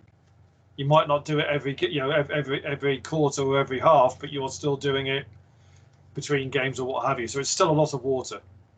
So if we can move on to the next slide, although Andre seems to have disappeared. Alistair, just to jump in really quick, I'm going to share the link for the Turf Responsibly link, and that will provide David more information on that Tokyo GT product and the sugarcane and how it saves the water. Yeah, perfect. Thanks, Melissa. So it was sugarcane, not bamboo, David, as Melissa said. And that's what that is enabling them to do is they're distilling the sugarcane to make ethanol from which they make the polyethylene, which is what they make the carpet out of. So they're not taking crude oil and making plastic out of crude oil. They're making plastic out of a byproduct from the sugarcane industry. So that's another positive. But I'm not sure Andre's gone because I need him to move on to the next slide. But thank you, Sandre. Okay, so David, you rightly also identified subfield irrigation. This is technology which again is being developed, and as you can see from the illustrations, the concept is very simple. Instead of pouring a load of water onto the top and wasting a lot of water because you get wind drift and you water all the spectators and everyone standing around the perimeter of the field, and you lose a lot of water through evaporation, this water's from underneath. So you bring the water level up to the bottom of the carpet, the water wicks up and wets the surface. It was technology developed initially in Holland, and there are 3 Dutch companies offering this technology now, and there is now a version being developed jointly by AstroTurf and Polytan, who are the company who obviously did are building the facilities for the Olympics. So this technology, to me, this is definitely a step in the right direction, a significant step in the right direction, but it is still using water. It does enable you to capture the rainwater, to reuse the rainwater where you get rain. But the fundamental flaw of all of this is, and certainly from our CEO's perspective, the fundamental flaw of all of this is it's still using water. And he feels that in the long term, that's not a sustainable position for the sport. So the challenge is, do we stop there or do we move away from it? As Sally is rightly saying, water is unsustainable. And having been in California with her in December and seeing firsthand how dry it was and how close the fires had got to LA, it really brought it home to me that as a sport, we are going to struggle to convince California to build us wet hockey fields for the LA Olympics in 2028.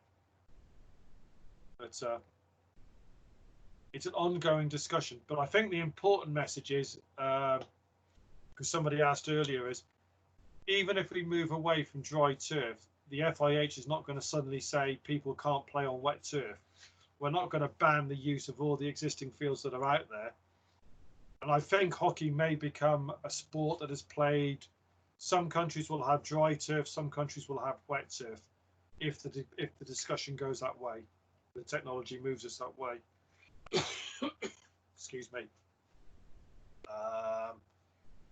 Yeah, and Brian, you've asked a very good question about it freezing. That is going to be an issue. This technology at the moment is being predominantly used in countries where it doesn't get really cold, and we don't get the cold temperatures that you would see in the northeast of the US, for example. So there's going to be a limitation unless you drain the whole system down. Okay, I am very conscious of time, so let's just go through the next few slides very quickly, Andre, and then we'll try and give them 20 minutes to do some homework. Present. I wanted to just very briefly touch on that when you're talking about new facilities, don't forget all the other things that we need to consider, because so many people get so excited about, we've raised the money for the field, we can build a pitch, and they forget about the perimeter fencing, or the goals, or the lighting, or the maintenance equipment, or the access ways, all these extra things you need to build into your plans when you're developing a strategy for a facility.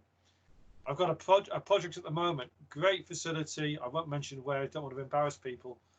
They've worked so hard to get the money to build the field. They hadn't thought about putting a fence around the perimeter to protect it, and now they're worried about misuse and damage, etc. And fencing is not cheap. Everything comes at a cost. So it's just a list of all the other things you need to think about when you're planning a facility. If anyone's got questions about those, we can pick them up later or come back to me outside of the meeting. just to go through the next slide, Andre, we can sort of flip through. We've also got guidance on lighting, particularly because that's the second most expensive thing that you will buy. And there are different levels of lighting for the different levels of play, different competitions, whether it's televised or non-televised, if it's community hockey, etc. So again, there are standards available on the website if you need guidance on lighting. Let's move on. Vikram definitely mentioned maintenance earlier. No synthetic turf surface is maintenance free. There's no such thing as a maintenance free sports surface. So if anybody says they have one, don't believe them and probably show them the door quite quickly, because it's not true.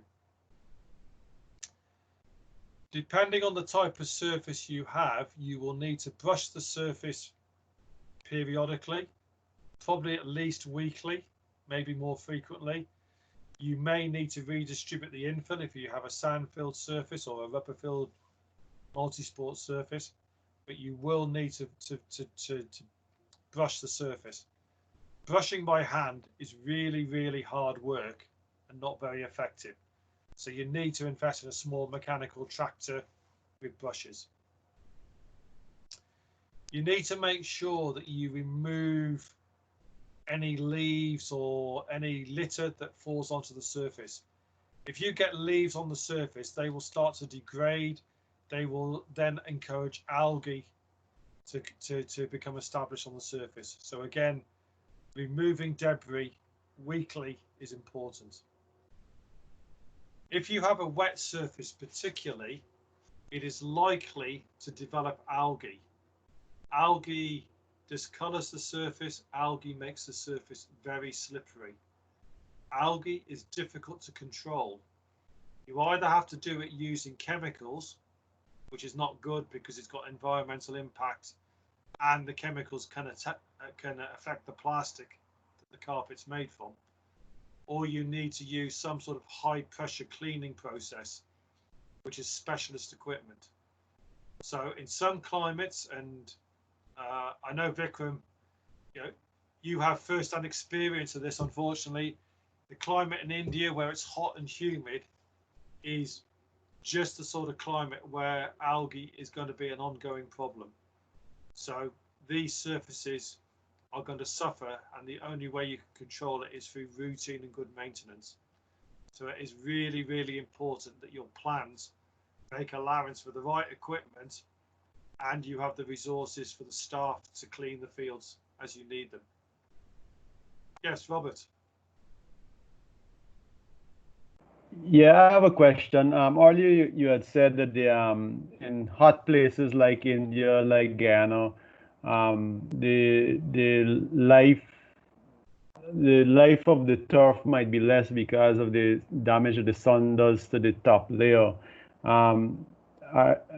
Are there like recommendations for, say, for instance, covering the turf, like how you would have like cricket covers on a cricket field, covering the turf during periods when they're not being used to extend the life of the turf?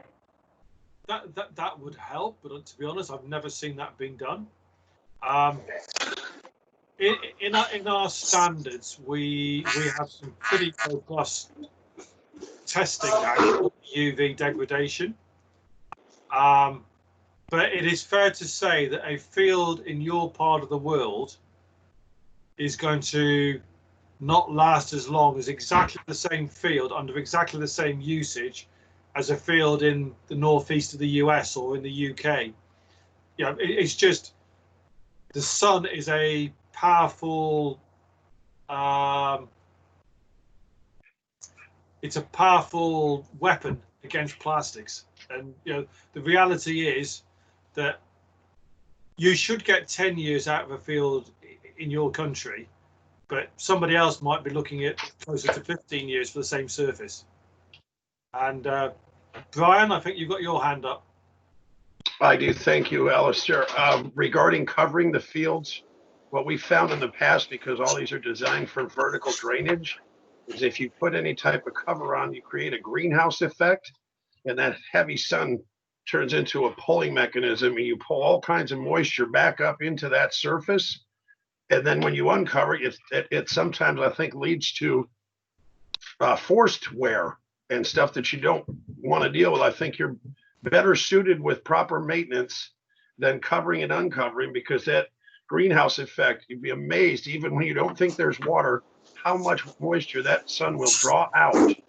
And then as soon as you uncover it, you lead into the algae you're talking about, mold, especially in the white line areas, those kind of things. Just be careful of leaving them covered in a hot sun. It pulls it pulls moisture from feet down. Yeah. Just a comment. That's really good. Thank you. Yeah.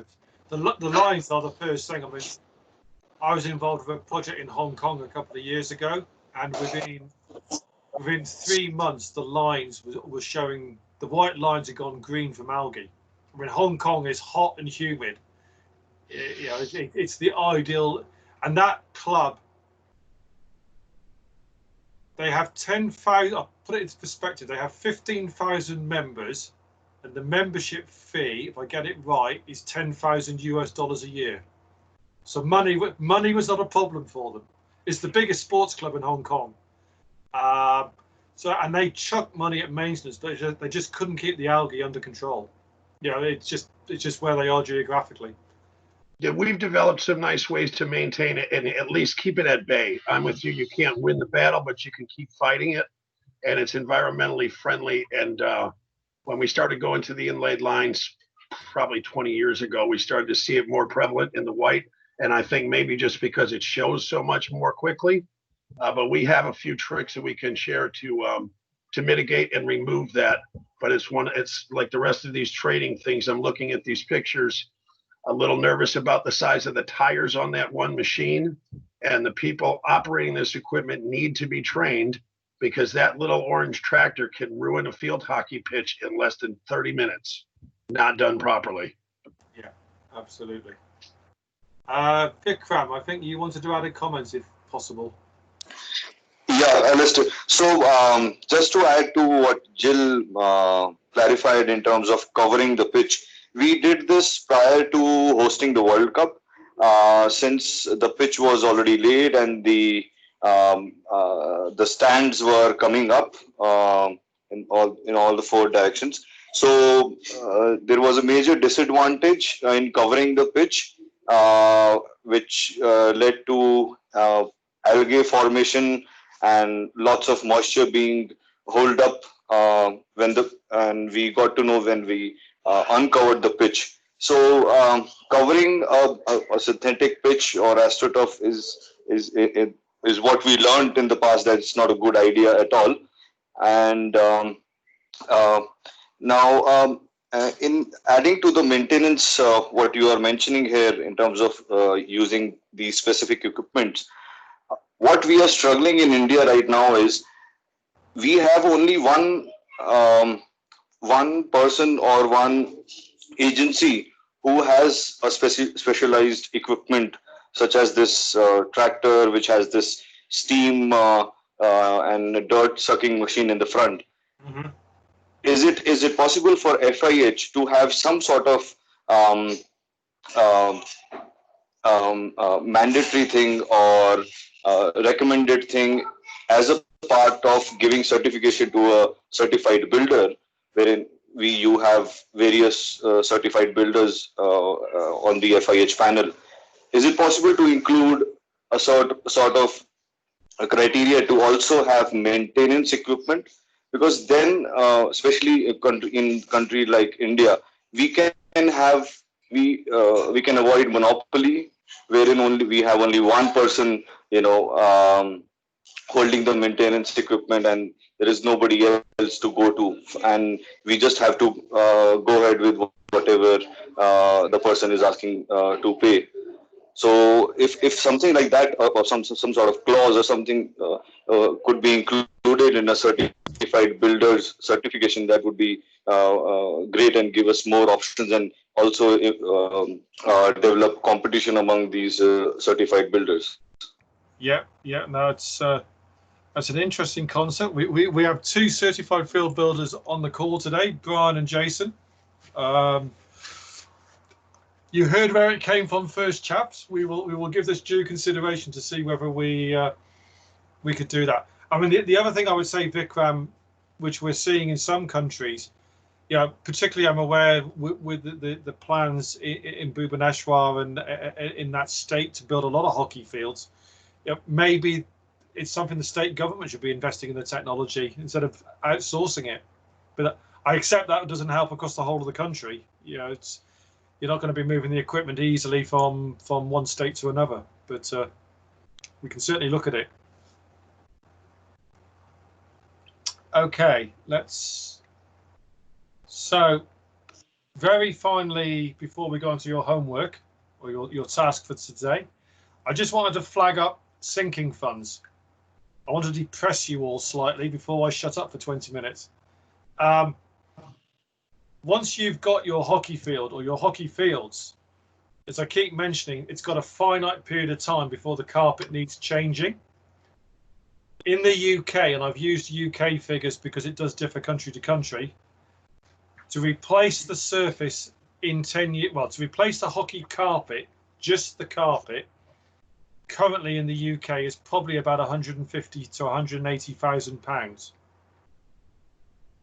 But we're talking about 10 years time, so you need to make an allowance for inflation. So we're putting that up to about 220,000 pounds in the UK. If you're putting money aside every month for the next 10 years with interest, and the bank rates are pretty low at the moment globally, you need to be saving about £20,000 a year to make sure you've got the money in 10 years' time to replace that carpet.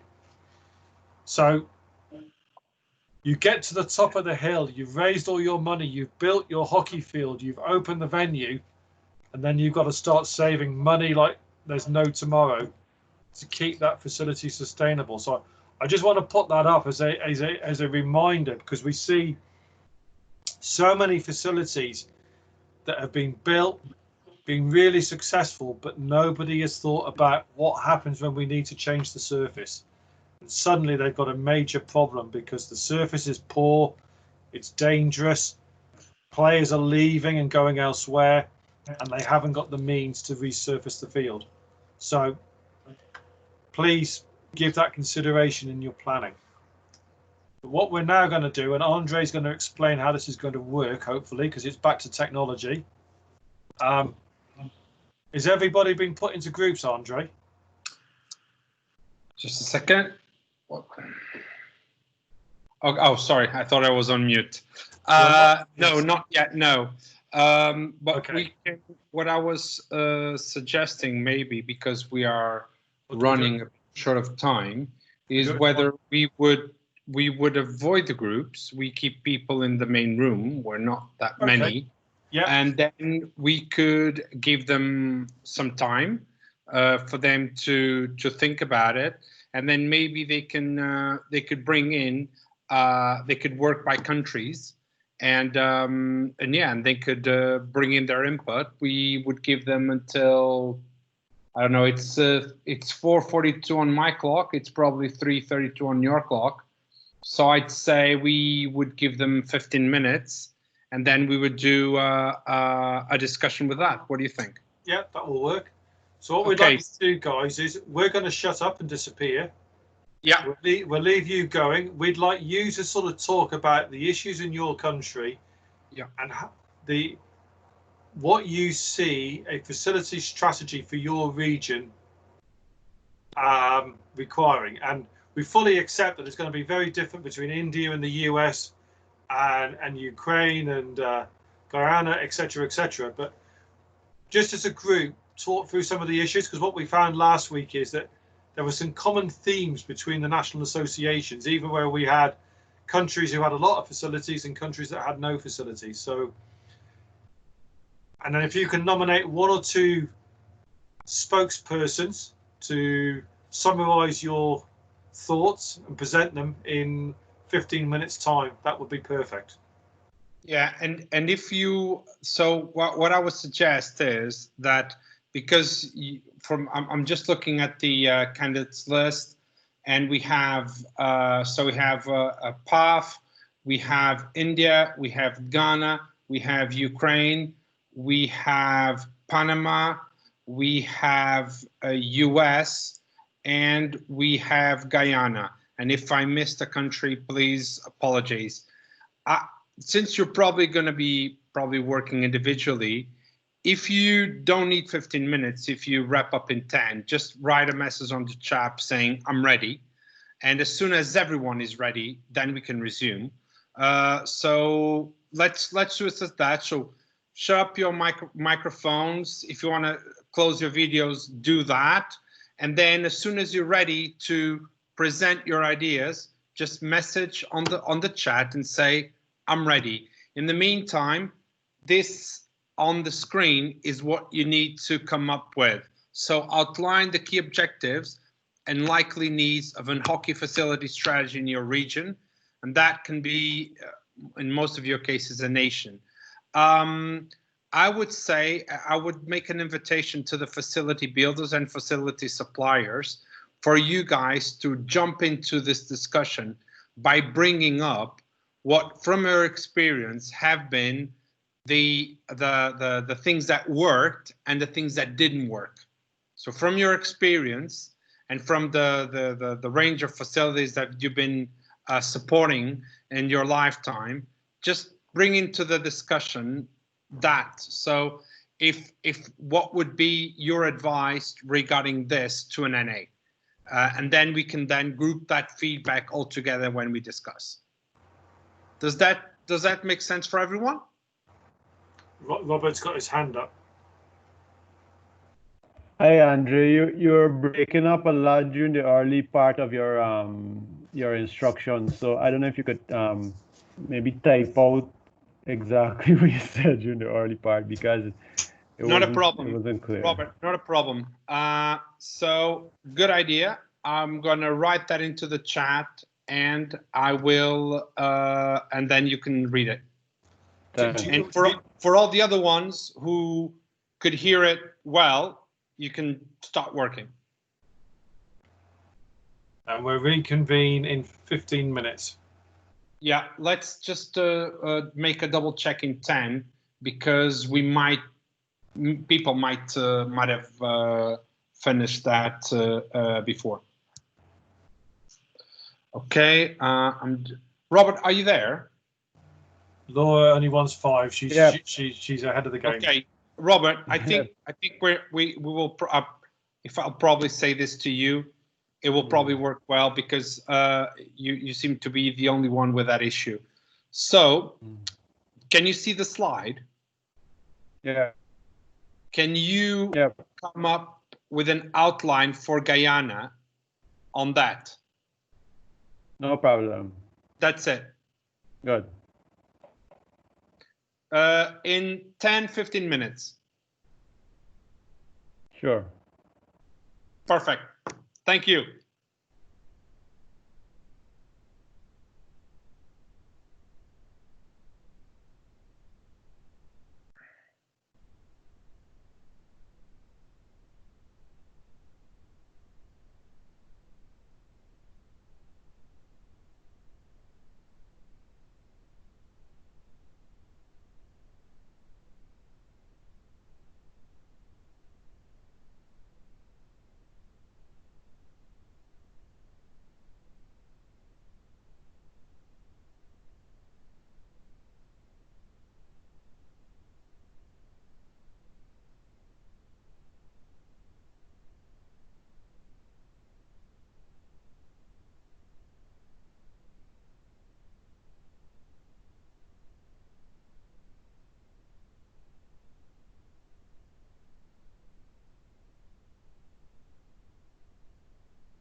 Andre. It's Vikram here.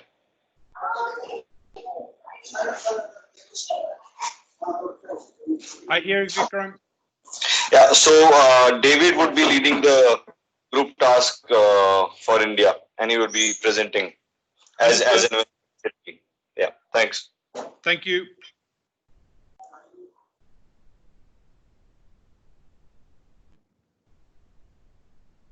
Do you want me to start, Andre? Or wait for everyone to finish? Yeah, if you don't mind. Yeah. Yeah, we're just waiting for people to just be respectful for them to finish. Thank you.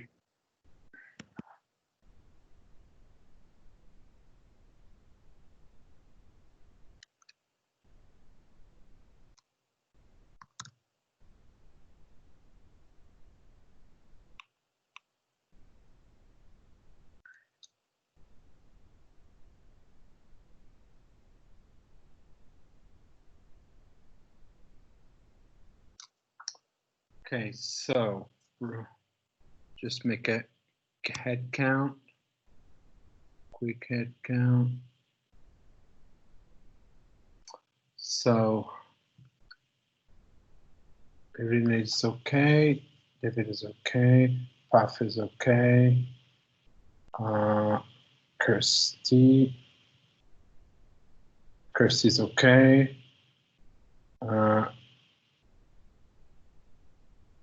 Sure. No problem, Sally. All good.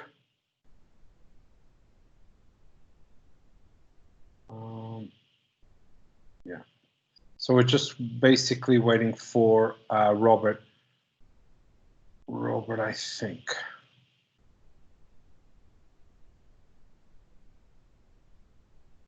Okay, Robert, if you can hear us, let us know when you're ready. Okay, good to go. Alistair, we're good to go. So, wonderful. So we're good to go. I'm going to stop sharing the screen. Yeah. Good. So I think let's start. David, if you're ready, maybe you start, if that's okay.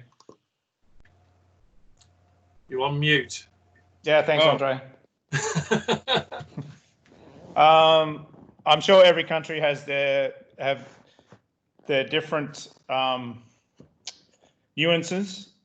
In India, we have, I think, around 153 water-based pitches at the moment, but we use it at a variety of different fields: grass fields, clay fields, gravel fields, carpet fields.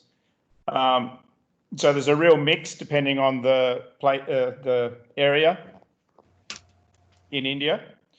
For me, if we're commencing this exercise, we need to do a viability study to see is the turf going to be placed in an area where hockey is being played, and are there enough children, sub-juniors, juniors and players to justify the cost of putting the field in. The second thing, most of the pitches that are being put into India at the moment are water-based. So we've had recently a turf put down and there was no water available. So the water actually has to be sent in by tanker to water, and as you said, Alistair, 18,000 litres per watering. It's just not viable to do that. So a viability study. We need a land and a money or a budget allocation. In India, generally, it's the state government. It's not the National Association that provides this. It'll come from the state government. So we need state support. In some instances, we have a private sponsor or a company putting down turfs, but generally the turfs are owned by the state governments. And within that state government situation, we need a decision maker. And that decision maker has to decide in conjunction with hopefully the national body what type of turf is going to be put down for that particular facility.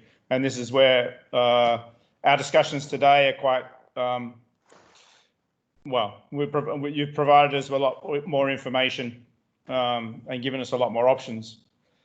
So the type of turf, the size of the turf, given that hockey fives, I think, will become a game that India wants to play in 2023. And at the moment, we only have really one custom-built hockey fives pitch in this country.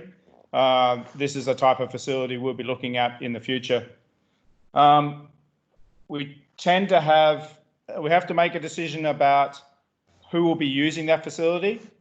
So sometimes, for instance, India's been given the Junior World Cup next year for boys, and often a government will build a facility purpose-built for that particular event, and then that facility will hardly be used ever again.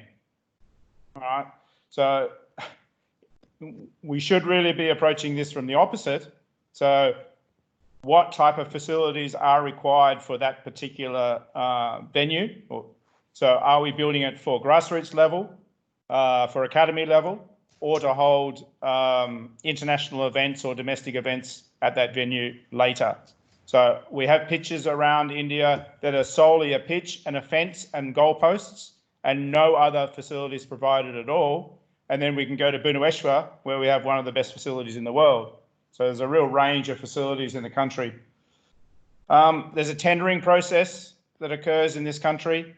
That takes time, so we tender out. There's a timeline that needs to be put in place. Whose responsibility it is to follow and make sure the builders are following that timeline. Then who's going to manage the facility once it's been built? Is it the state association? Is it someone from the state? Is it someone from the National Hockey Association? Who's going to manage the facility and who's going to maintain the facility?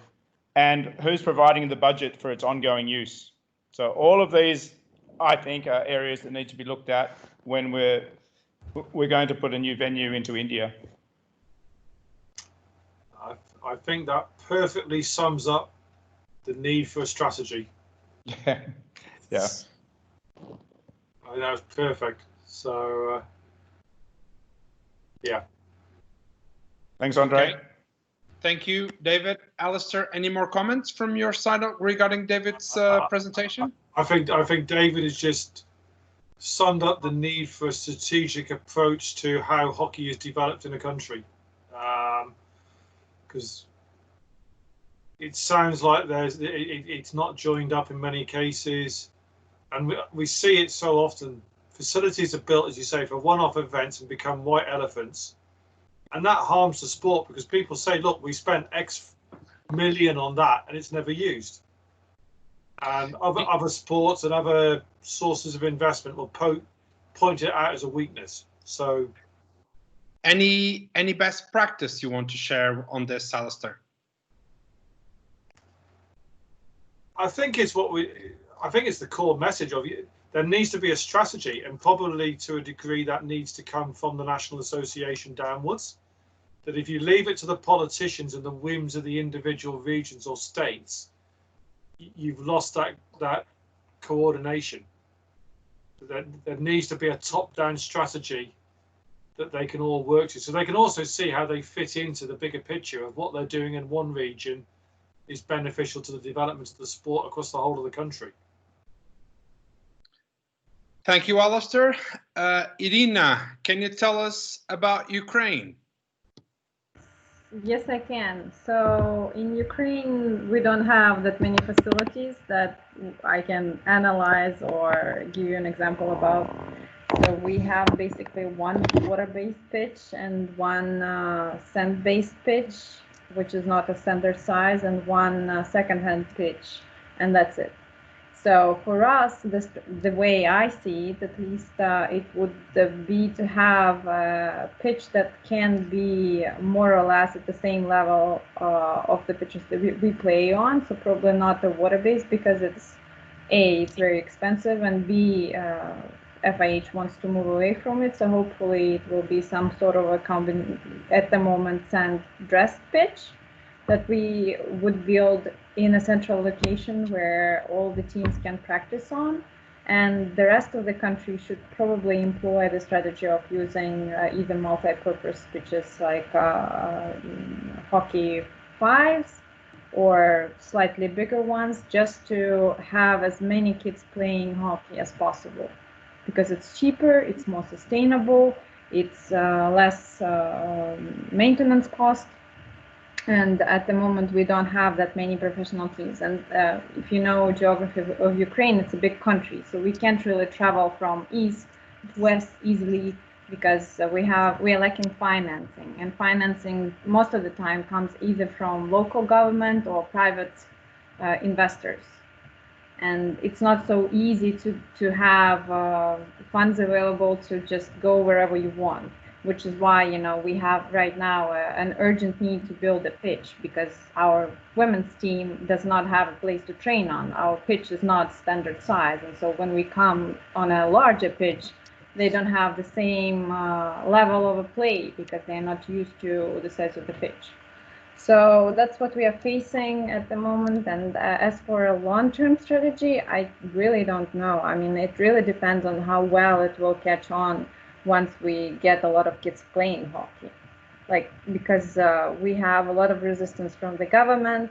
We are facing, like, our sport is compared to our team sports, and it's downgraded in terms of priority. We are getting cuts in financing. We have to prove that we are better than other team sports, which is the case, but they are not listening, because we have these divisions, you know, in like when it, especially when the club is playing, there is a division 8, you know, highest division, than the trophy, and they don't understand that in soccer, for example, there are more teams playing than in field hockey. So we can, like, we, even though we have a higher standing, we are compared to the division, not the place that we are holding. So, and it's hard to get the message across. No one is listening, because they know that the infrastructure is costly and they don't want to build it. So they use every excuse they can to not even develop anything. So that's the situation we are in. It's very difficult. Yeah, it's unfortunately an uphill battle. Yeah, it's all we can do is keep trying. I certainly think the multi-sport avenue is going to give you potential. I think so too, yes. That's why we are so excited about it. Because tennis is also a popular sport in Ukraine because of Soviet, you know, legacy. A lot of people play tennis, and so we are hoping that it will bring somewhat of a comfort to those people who are somewhat open to building hockey infrastructure. It will add additional plus to our initiative. That's good. Good. Okay. Any more comments, Alistair? No, I think both situations, unfortunately, are quite common. It's the reality of what we're facing. So I'm sure when we speak to Laura and colleagues in South America, we're going to get similar tales. Okay, so you mentioned South America. Kirsty, are you there?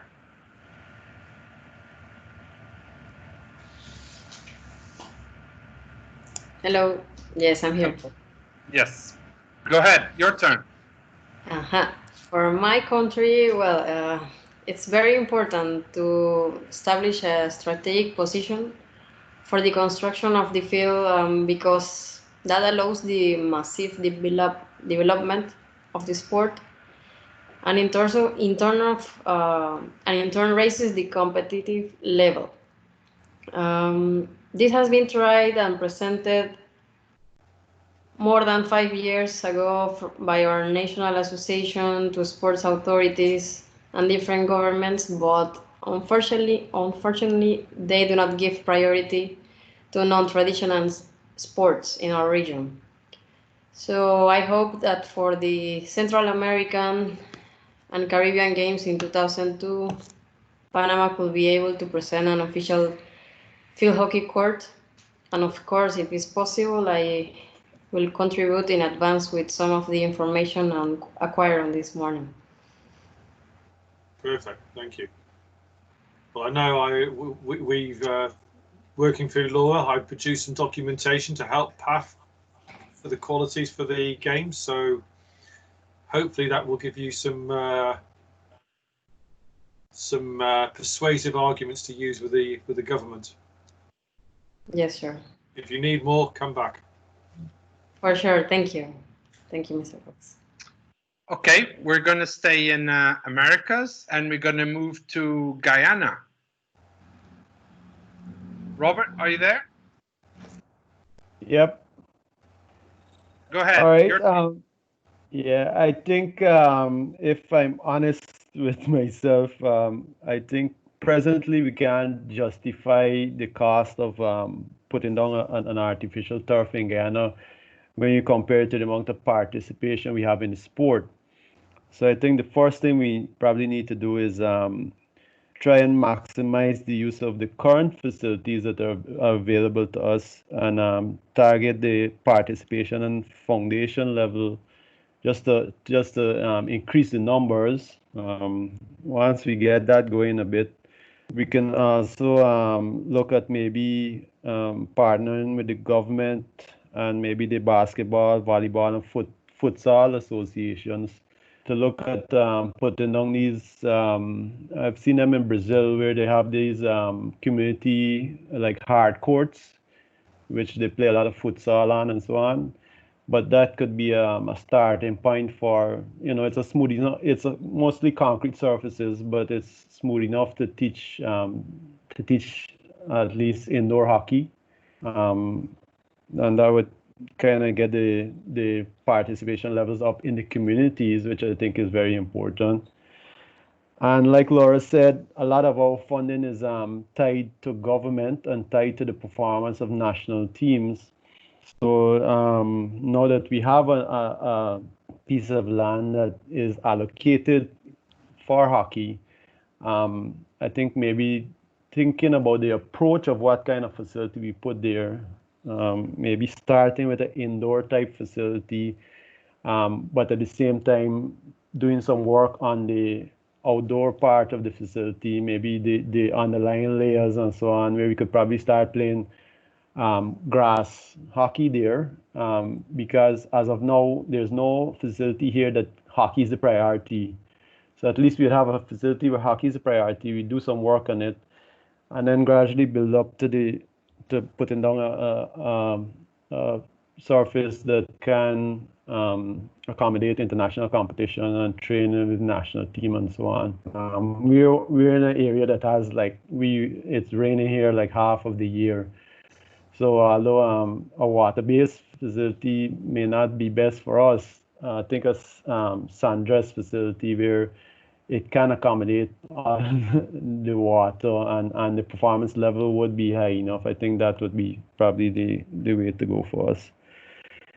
And then finally, making sure that we account for the stuff that you talked about life cycle costs and maintenance and operational costs and who exactly is going to be paying for that. A lot of our countries are highly dependent on government institutions. So, working along with them in the planning stages of our facilities and so on. That's about it for me. Thank you. Any comments, Alistair? Yeah, I think the honesty is really important.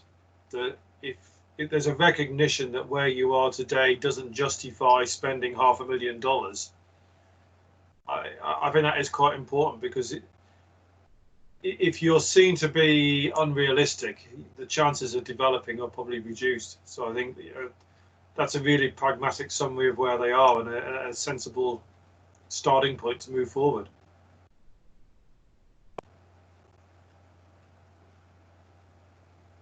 Great.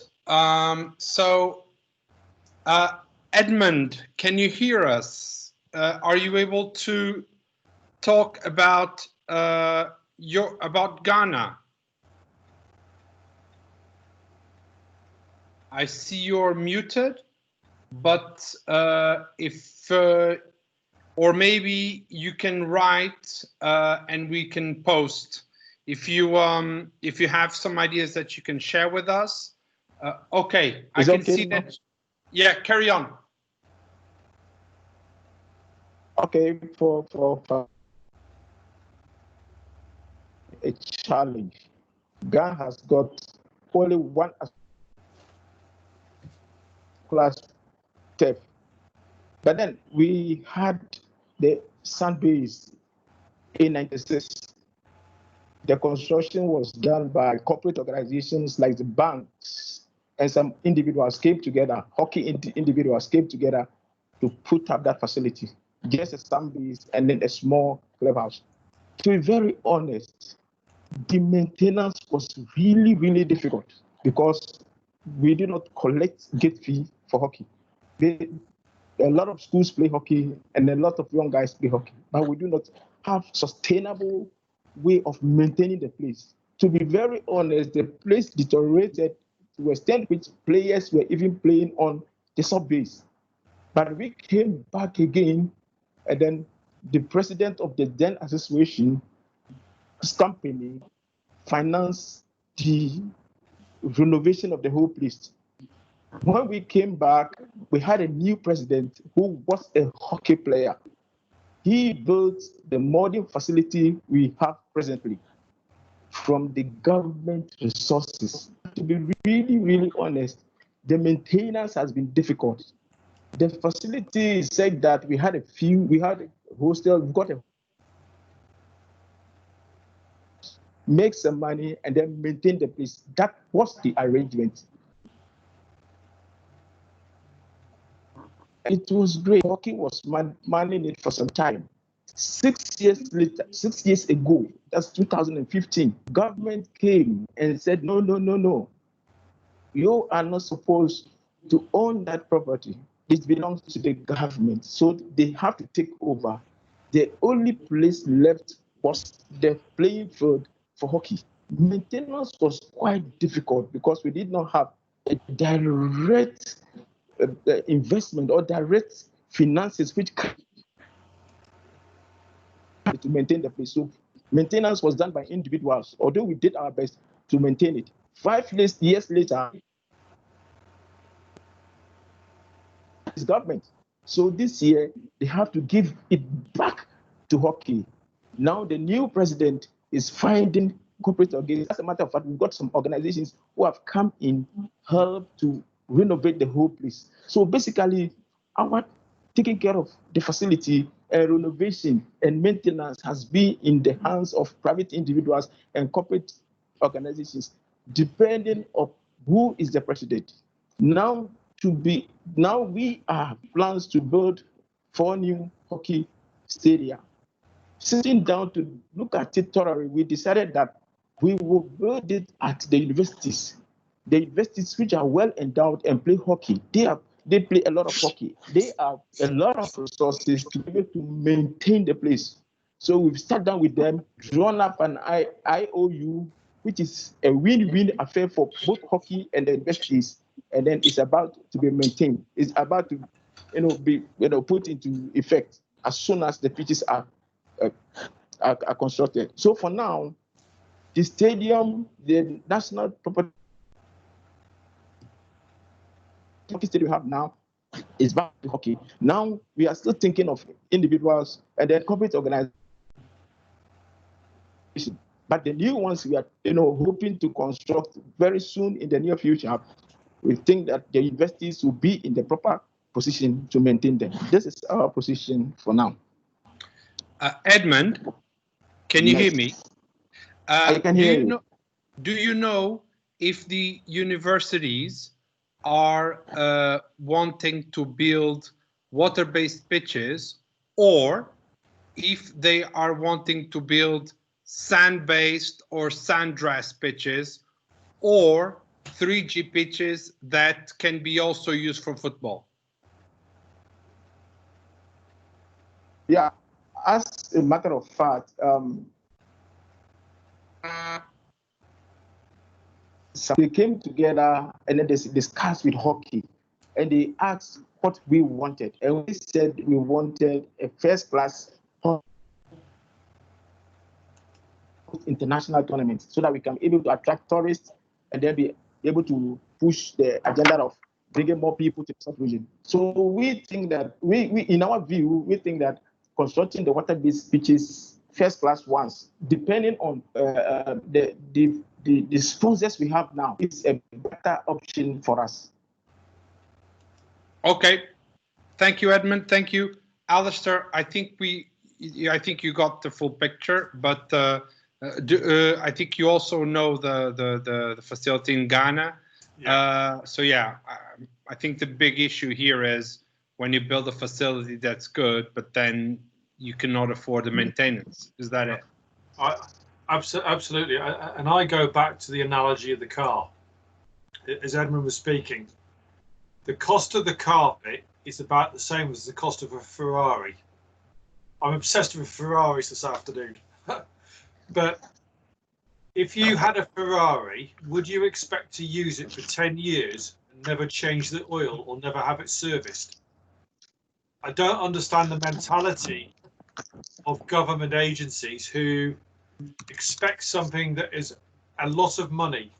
And it doesn't matter if we're talking dollars, pounds, euros, rupees, whatever. It's a lot of money. It is just crazy and unforgivable that people will not invest in the maintenance. And we just need to probably be more vocal in advocating. You need to protect that investment, yes. Look after it. Exactly. Yeah. Yes. Yes. Very correct. And okay. I think it's time now to give the, I'm just double checking. I would go now to give the voice to the Continental Federation, and then we would hear from the pitch manufacturers and pitch builders.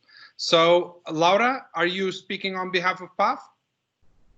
Yeah, on behalf of Maria and myself, and from the continental perspective, having in mind that the big issue is money in our continent for those countries that don't have a pitch or have only one pitch, we will continue pushing the participation at multi-sports events that give us a legacy.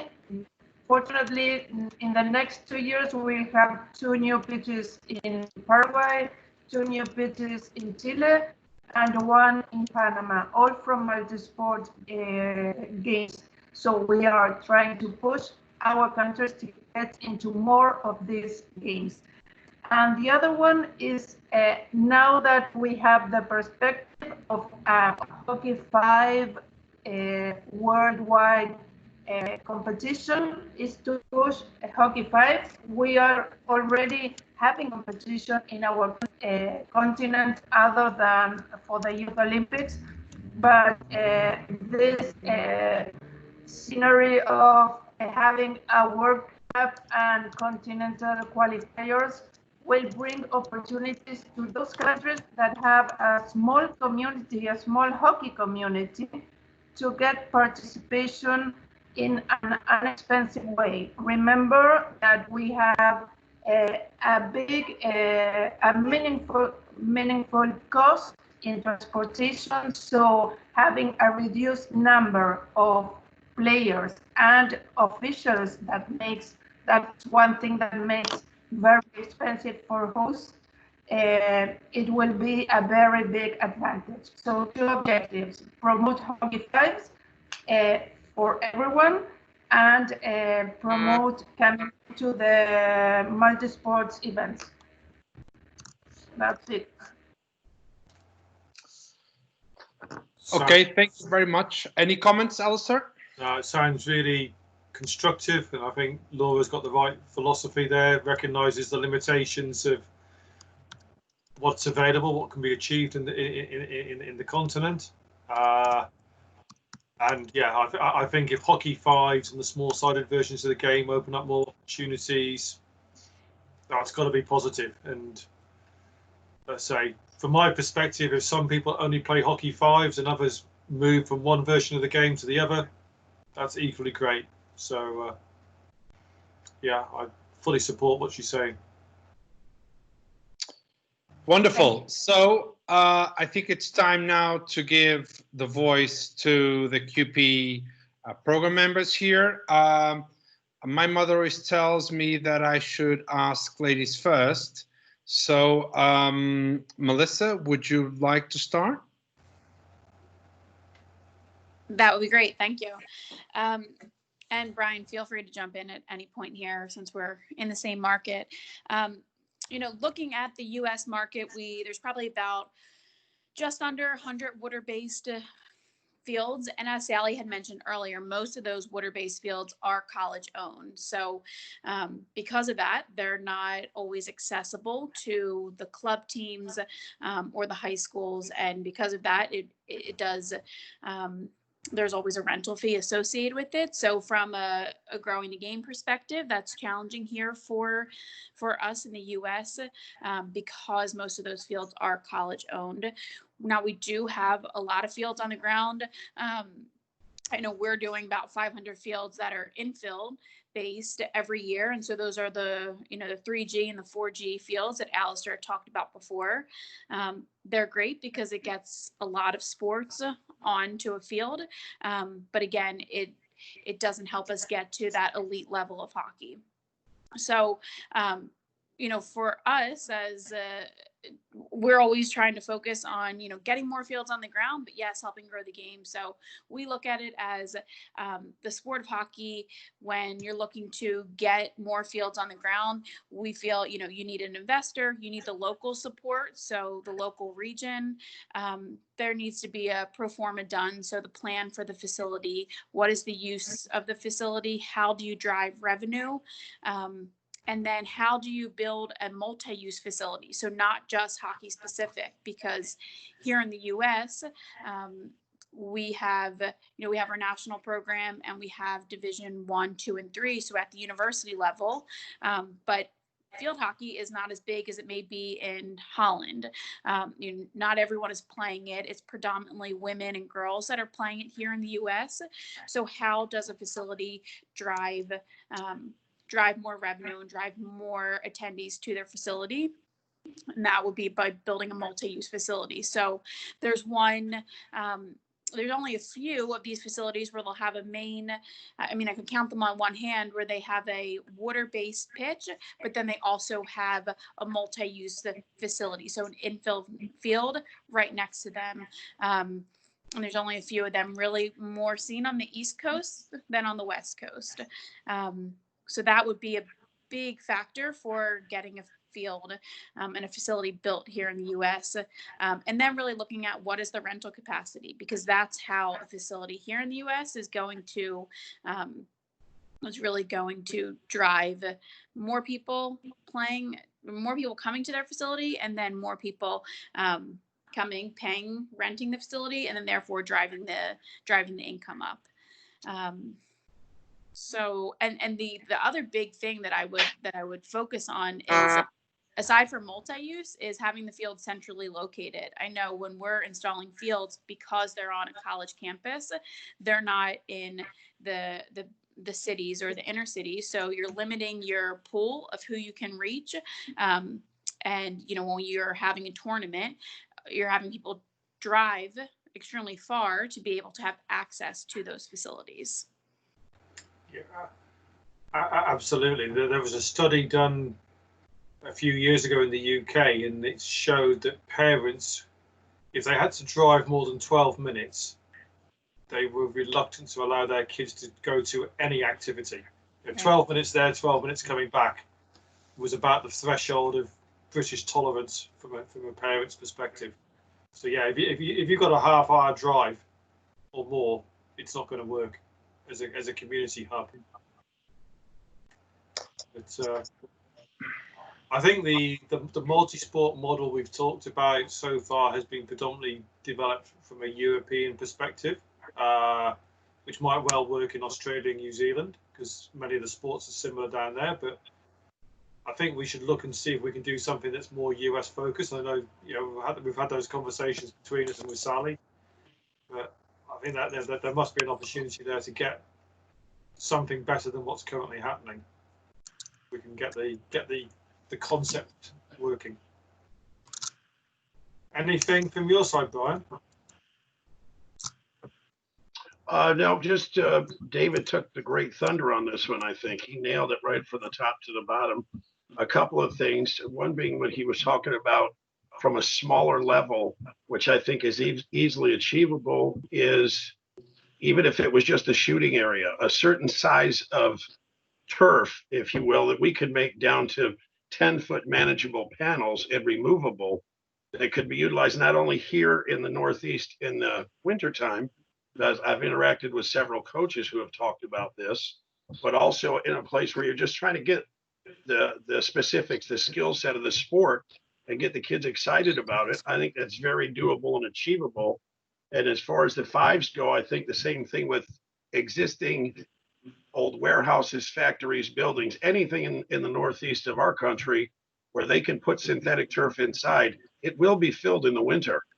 And I think that's a great place to go as far as growing the sport. Something we saw back in the late 80s and early 90s, which I don't know why it seemed to kind of go away, but maybe would help some of these other folks is corporate sponsorships. It was not uncommon in the late 80s, early 90s for Pepsi built an entire, put a Jumbotron in a high school football field end zone. And it might be something that is tied into first for your build money, but also your maintenance. You know, some of those folks, they like to do the team building effort. Can't build better than get your cats all out there to help take care of the field that's got your name on it. And it might be a way to help skin that cat a little bit. The other thing is just the build itself. We run into quite a bit, as everyone knows, we put in over 1,000 fields here in the States a year. And the biggest problem with them is they're built by either unqualified or underqualified folks. And that starts at the general contractor level. The FIH has been wonderful in certifying builders, products, and vendors. I don't know how we get to a general contractor level other than the FIH certification, but we've got people, and a lot of them, that are out there way out of their wheelhouse when it comes to what they should be building and what they're promising end users. And I mean, obviously, I think we're headed down the right road. The only way to change that is to get in front of the end user and say, hey, make sure you see that beautiful logo up in the corner every step of the way of this, because once it's built, to redo it or to fix it is not the direction anyone wants to go. That's about all I have for you. Thank you. Yeah, I would fully agree.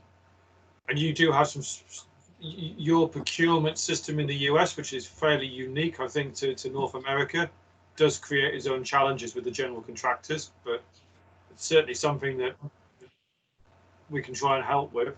Whether we can change the mentality of a whole industry is going to be a challenge, but I know some of the conversations I've had with Sally about at least having some signposting from USA Field Hockey will, hopefully help. I think the other thing you mentioned, which we haven't touched on, is important, is the corporate responsibility side from pre-coronavirus pandemics and companies obviously struggling at the moment. I mean, FIFA particularly were very shrewd and tapped into that quite early on. And one company developed a concept of a field in a box, which was basically everything was shipped out in a shipping container. It was a mini soccer field, and the shipping container became the clubhouse. And that's a model I'd really like to see hockey embracing, because it was so easy, and you could get, as you say, you could get the Coca-Colas and IBMs and whoever else to put their names on it, and they were shipping those out to parts of Asia and Africa, and winning a lot of goodwill, and providing some great facilities. And that's really where hockey needs to be. David, yes, you've got your hand up. Yeah, just to follow up on that, were you involved in what GB Hockey did at the Stoop last year? And was there cost savings to do with that? I know they were going to repeat it again this year because it was so successful. So for everyone, it was a drop-in pitch, basically. Yeah, the technology there offers so much potential. As a one-off for a full-size field, it wasn't that cheap, but longer term, but compared to building a 12,000-seater stadium, it was peanuts in cost. But yeah, that technology's got so much potential, and that's where we could definitely utilize that for the sort of field in a box type concept that people are using. Because again, I go back to that earlier slide. 60% of a facility of a field is under the ground, and the field and what we did at the stoop is a cheaper way of building that foundation. So if we can get that 60% down, the whole cost drops accordingly. I've lost my chat. Who is Sally? Yeah. Sally back online, Andre? Yeah, I think so. So Sally said that she would take it with you after the session. I'm just gonna check. Okay. Yeah, we don't have. Give me just a few seconds. Yeah, we don't have any more comments on that. So I'm just thinking whether we can take this this chance of doing a bit of a summary and wrapping up. Yeah. Okay. Well, I'd like to thank everybody for spending 3.5 hours. I apologise we've overshot yet again. Time management is not our greatest skill. I'm going to blame that on the educator who educated me in becoming an educator, if that all makes sense. So hopefully it's been beneficial to you all. You've learned a little. You've certainly shared some experiences, and hopefully you can see that some of the problems you have are not unique to yourselves. So there is a good team of people around the world in the hockey community. And one of the things we're thinking is that we should try and put together some sort of structure from this workshop and the previous one where we can bring people together, I don't know, once every 6 months or what have you, just to talk and share experiences and knowledge and what have you, and lessons learned. I think the key to any strategy ultimately is determined by how it's used. If the strategy helps you achieve your objectives, it's worked. If it doesn't, it's failing. And it really, as I said at the beginning, it needs to bring benefit to a variety of people involved. So you need to get their input and make sure you deliver on their expectations wherever possible. I think finally, if you do develop a strategy, and I appreciate for some of you it may be challenging, and as Robert said very honestly earlier, he's at a very early stage of developing the sport. If you do develop a strategy, make sure you use it. Don't just put it on a shelf and think it's a job done. Too many bureaucrats tick boxes and move on, and it's a waste of time. Keep it up to date and use it as a tool to develop the sport in your country.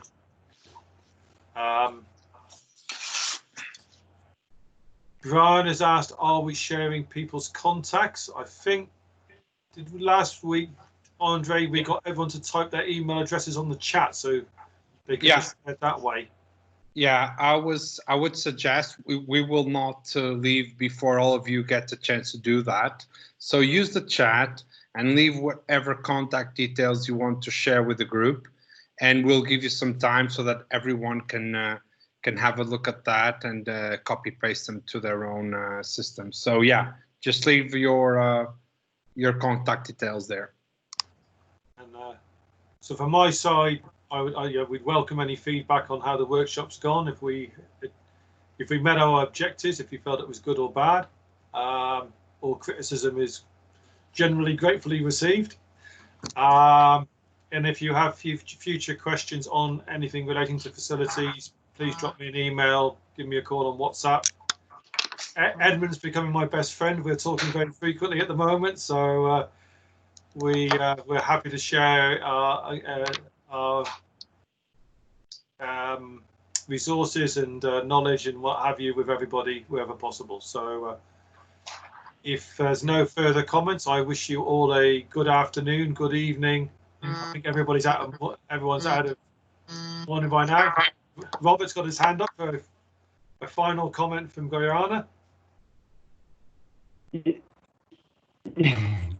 Yeah, yeah, just a couple quickly. Is there does the FIH provide guidance apart from the documentation that you that's on the website for places like us that doing it for the first time and so on?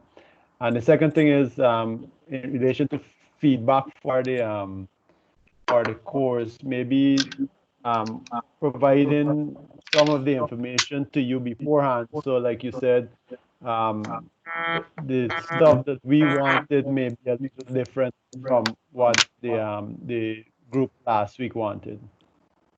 Yeah, that's a very good comment. Thank you. I will let Andre respond to that one or take that one on board for the future.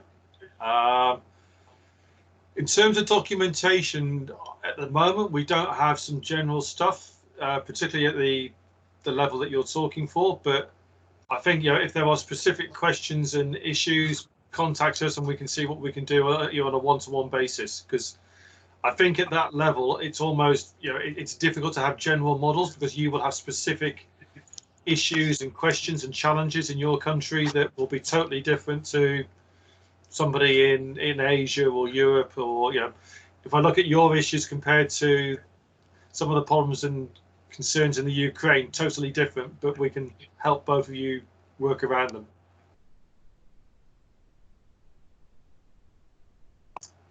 So if there's no further questions, we'll say goodbye for now, but hopefully we'll be in contact with you all soon. Stay safe.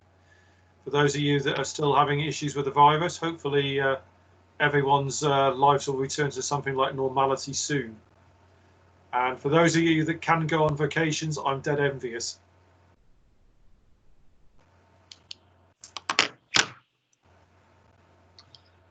Guys, thank you very much.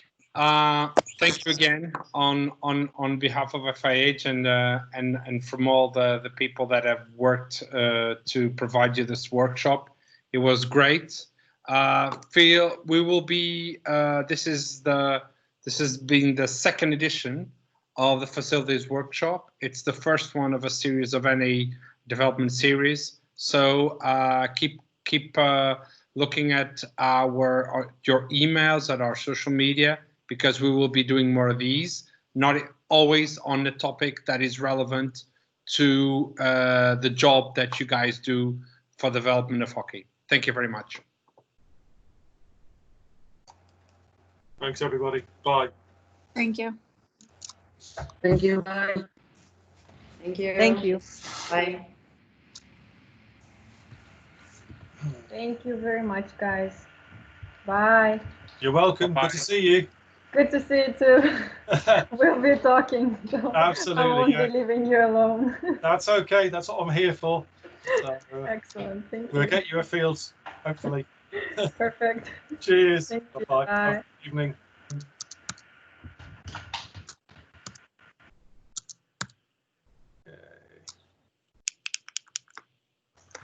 Okay. I think this is just us now. Yeah, I think we did. It was much better in terms of discussion today. Yeah, it was a bit harder work at the beginning, but once they got going, it was good. Yeah, I agree. Yeah. Yeah, no, I think it worked. I think obviously not for a while, but we could rerun it again in the future.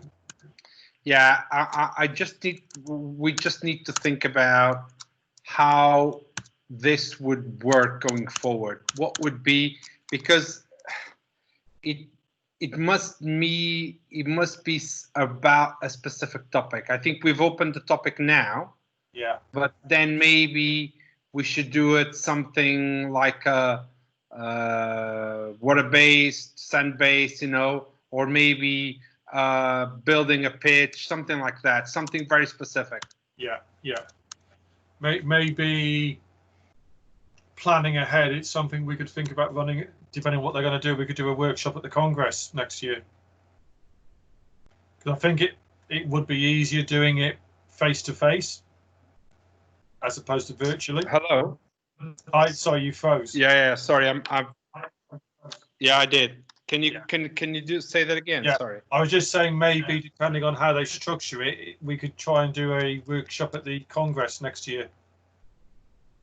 If the NAs are there, get them around the table. Yeah, good idea. Yeah. Yeah, no, I think it's yeah, as you say, and maybe yeah, I don't know what Mike's got planned for Hockey Fives, but if they're going to do some Hockey Fives, if they're going to launch Hockey Fives or not relaunch Hockey Fives, I think we should bring facilities into that as part of a presentation.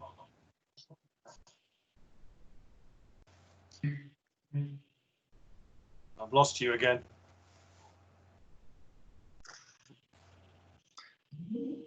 Yeah. So you're freezing all of a sudden.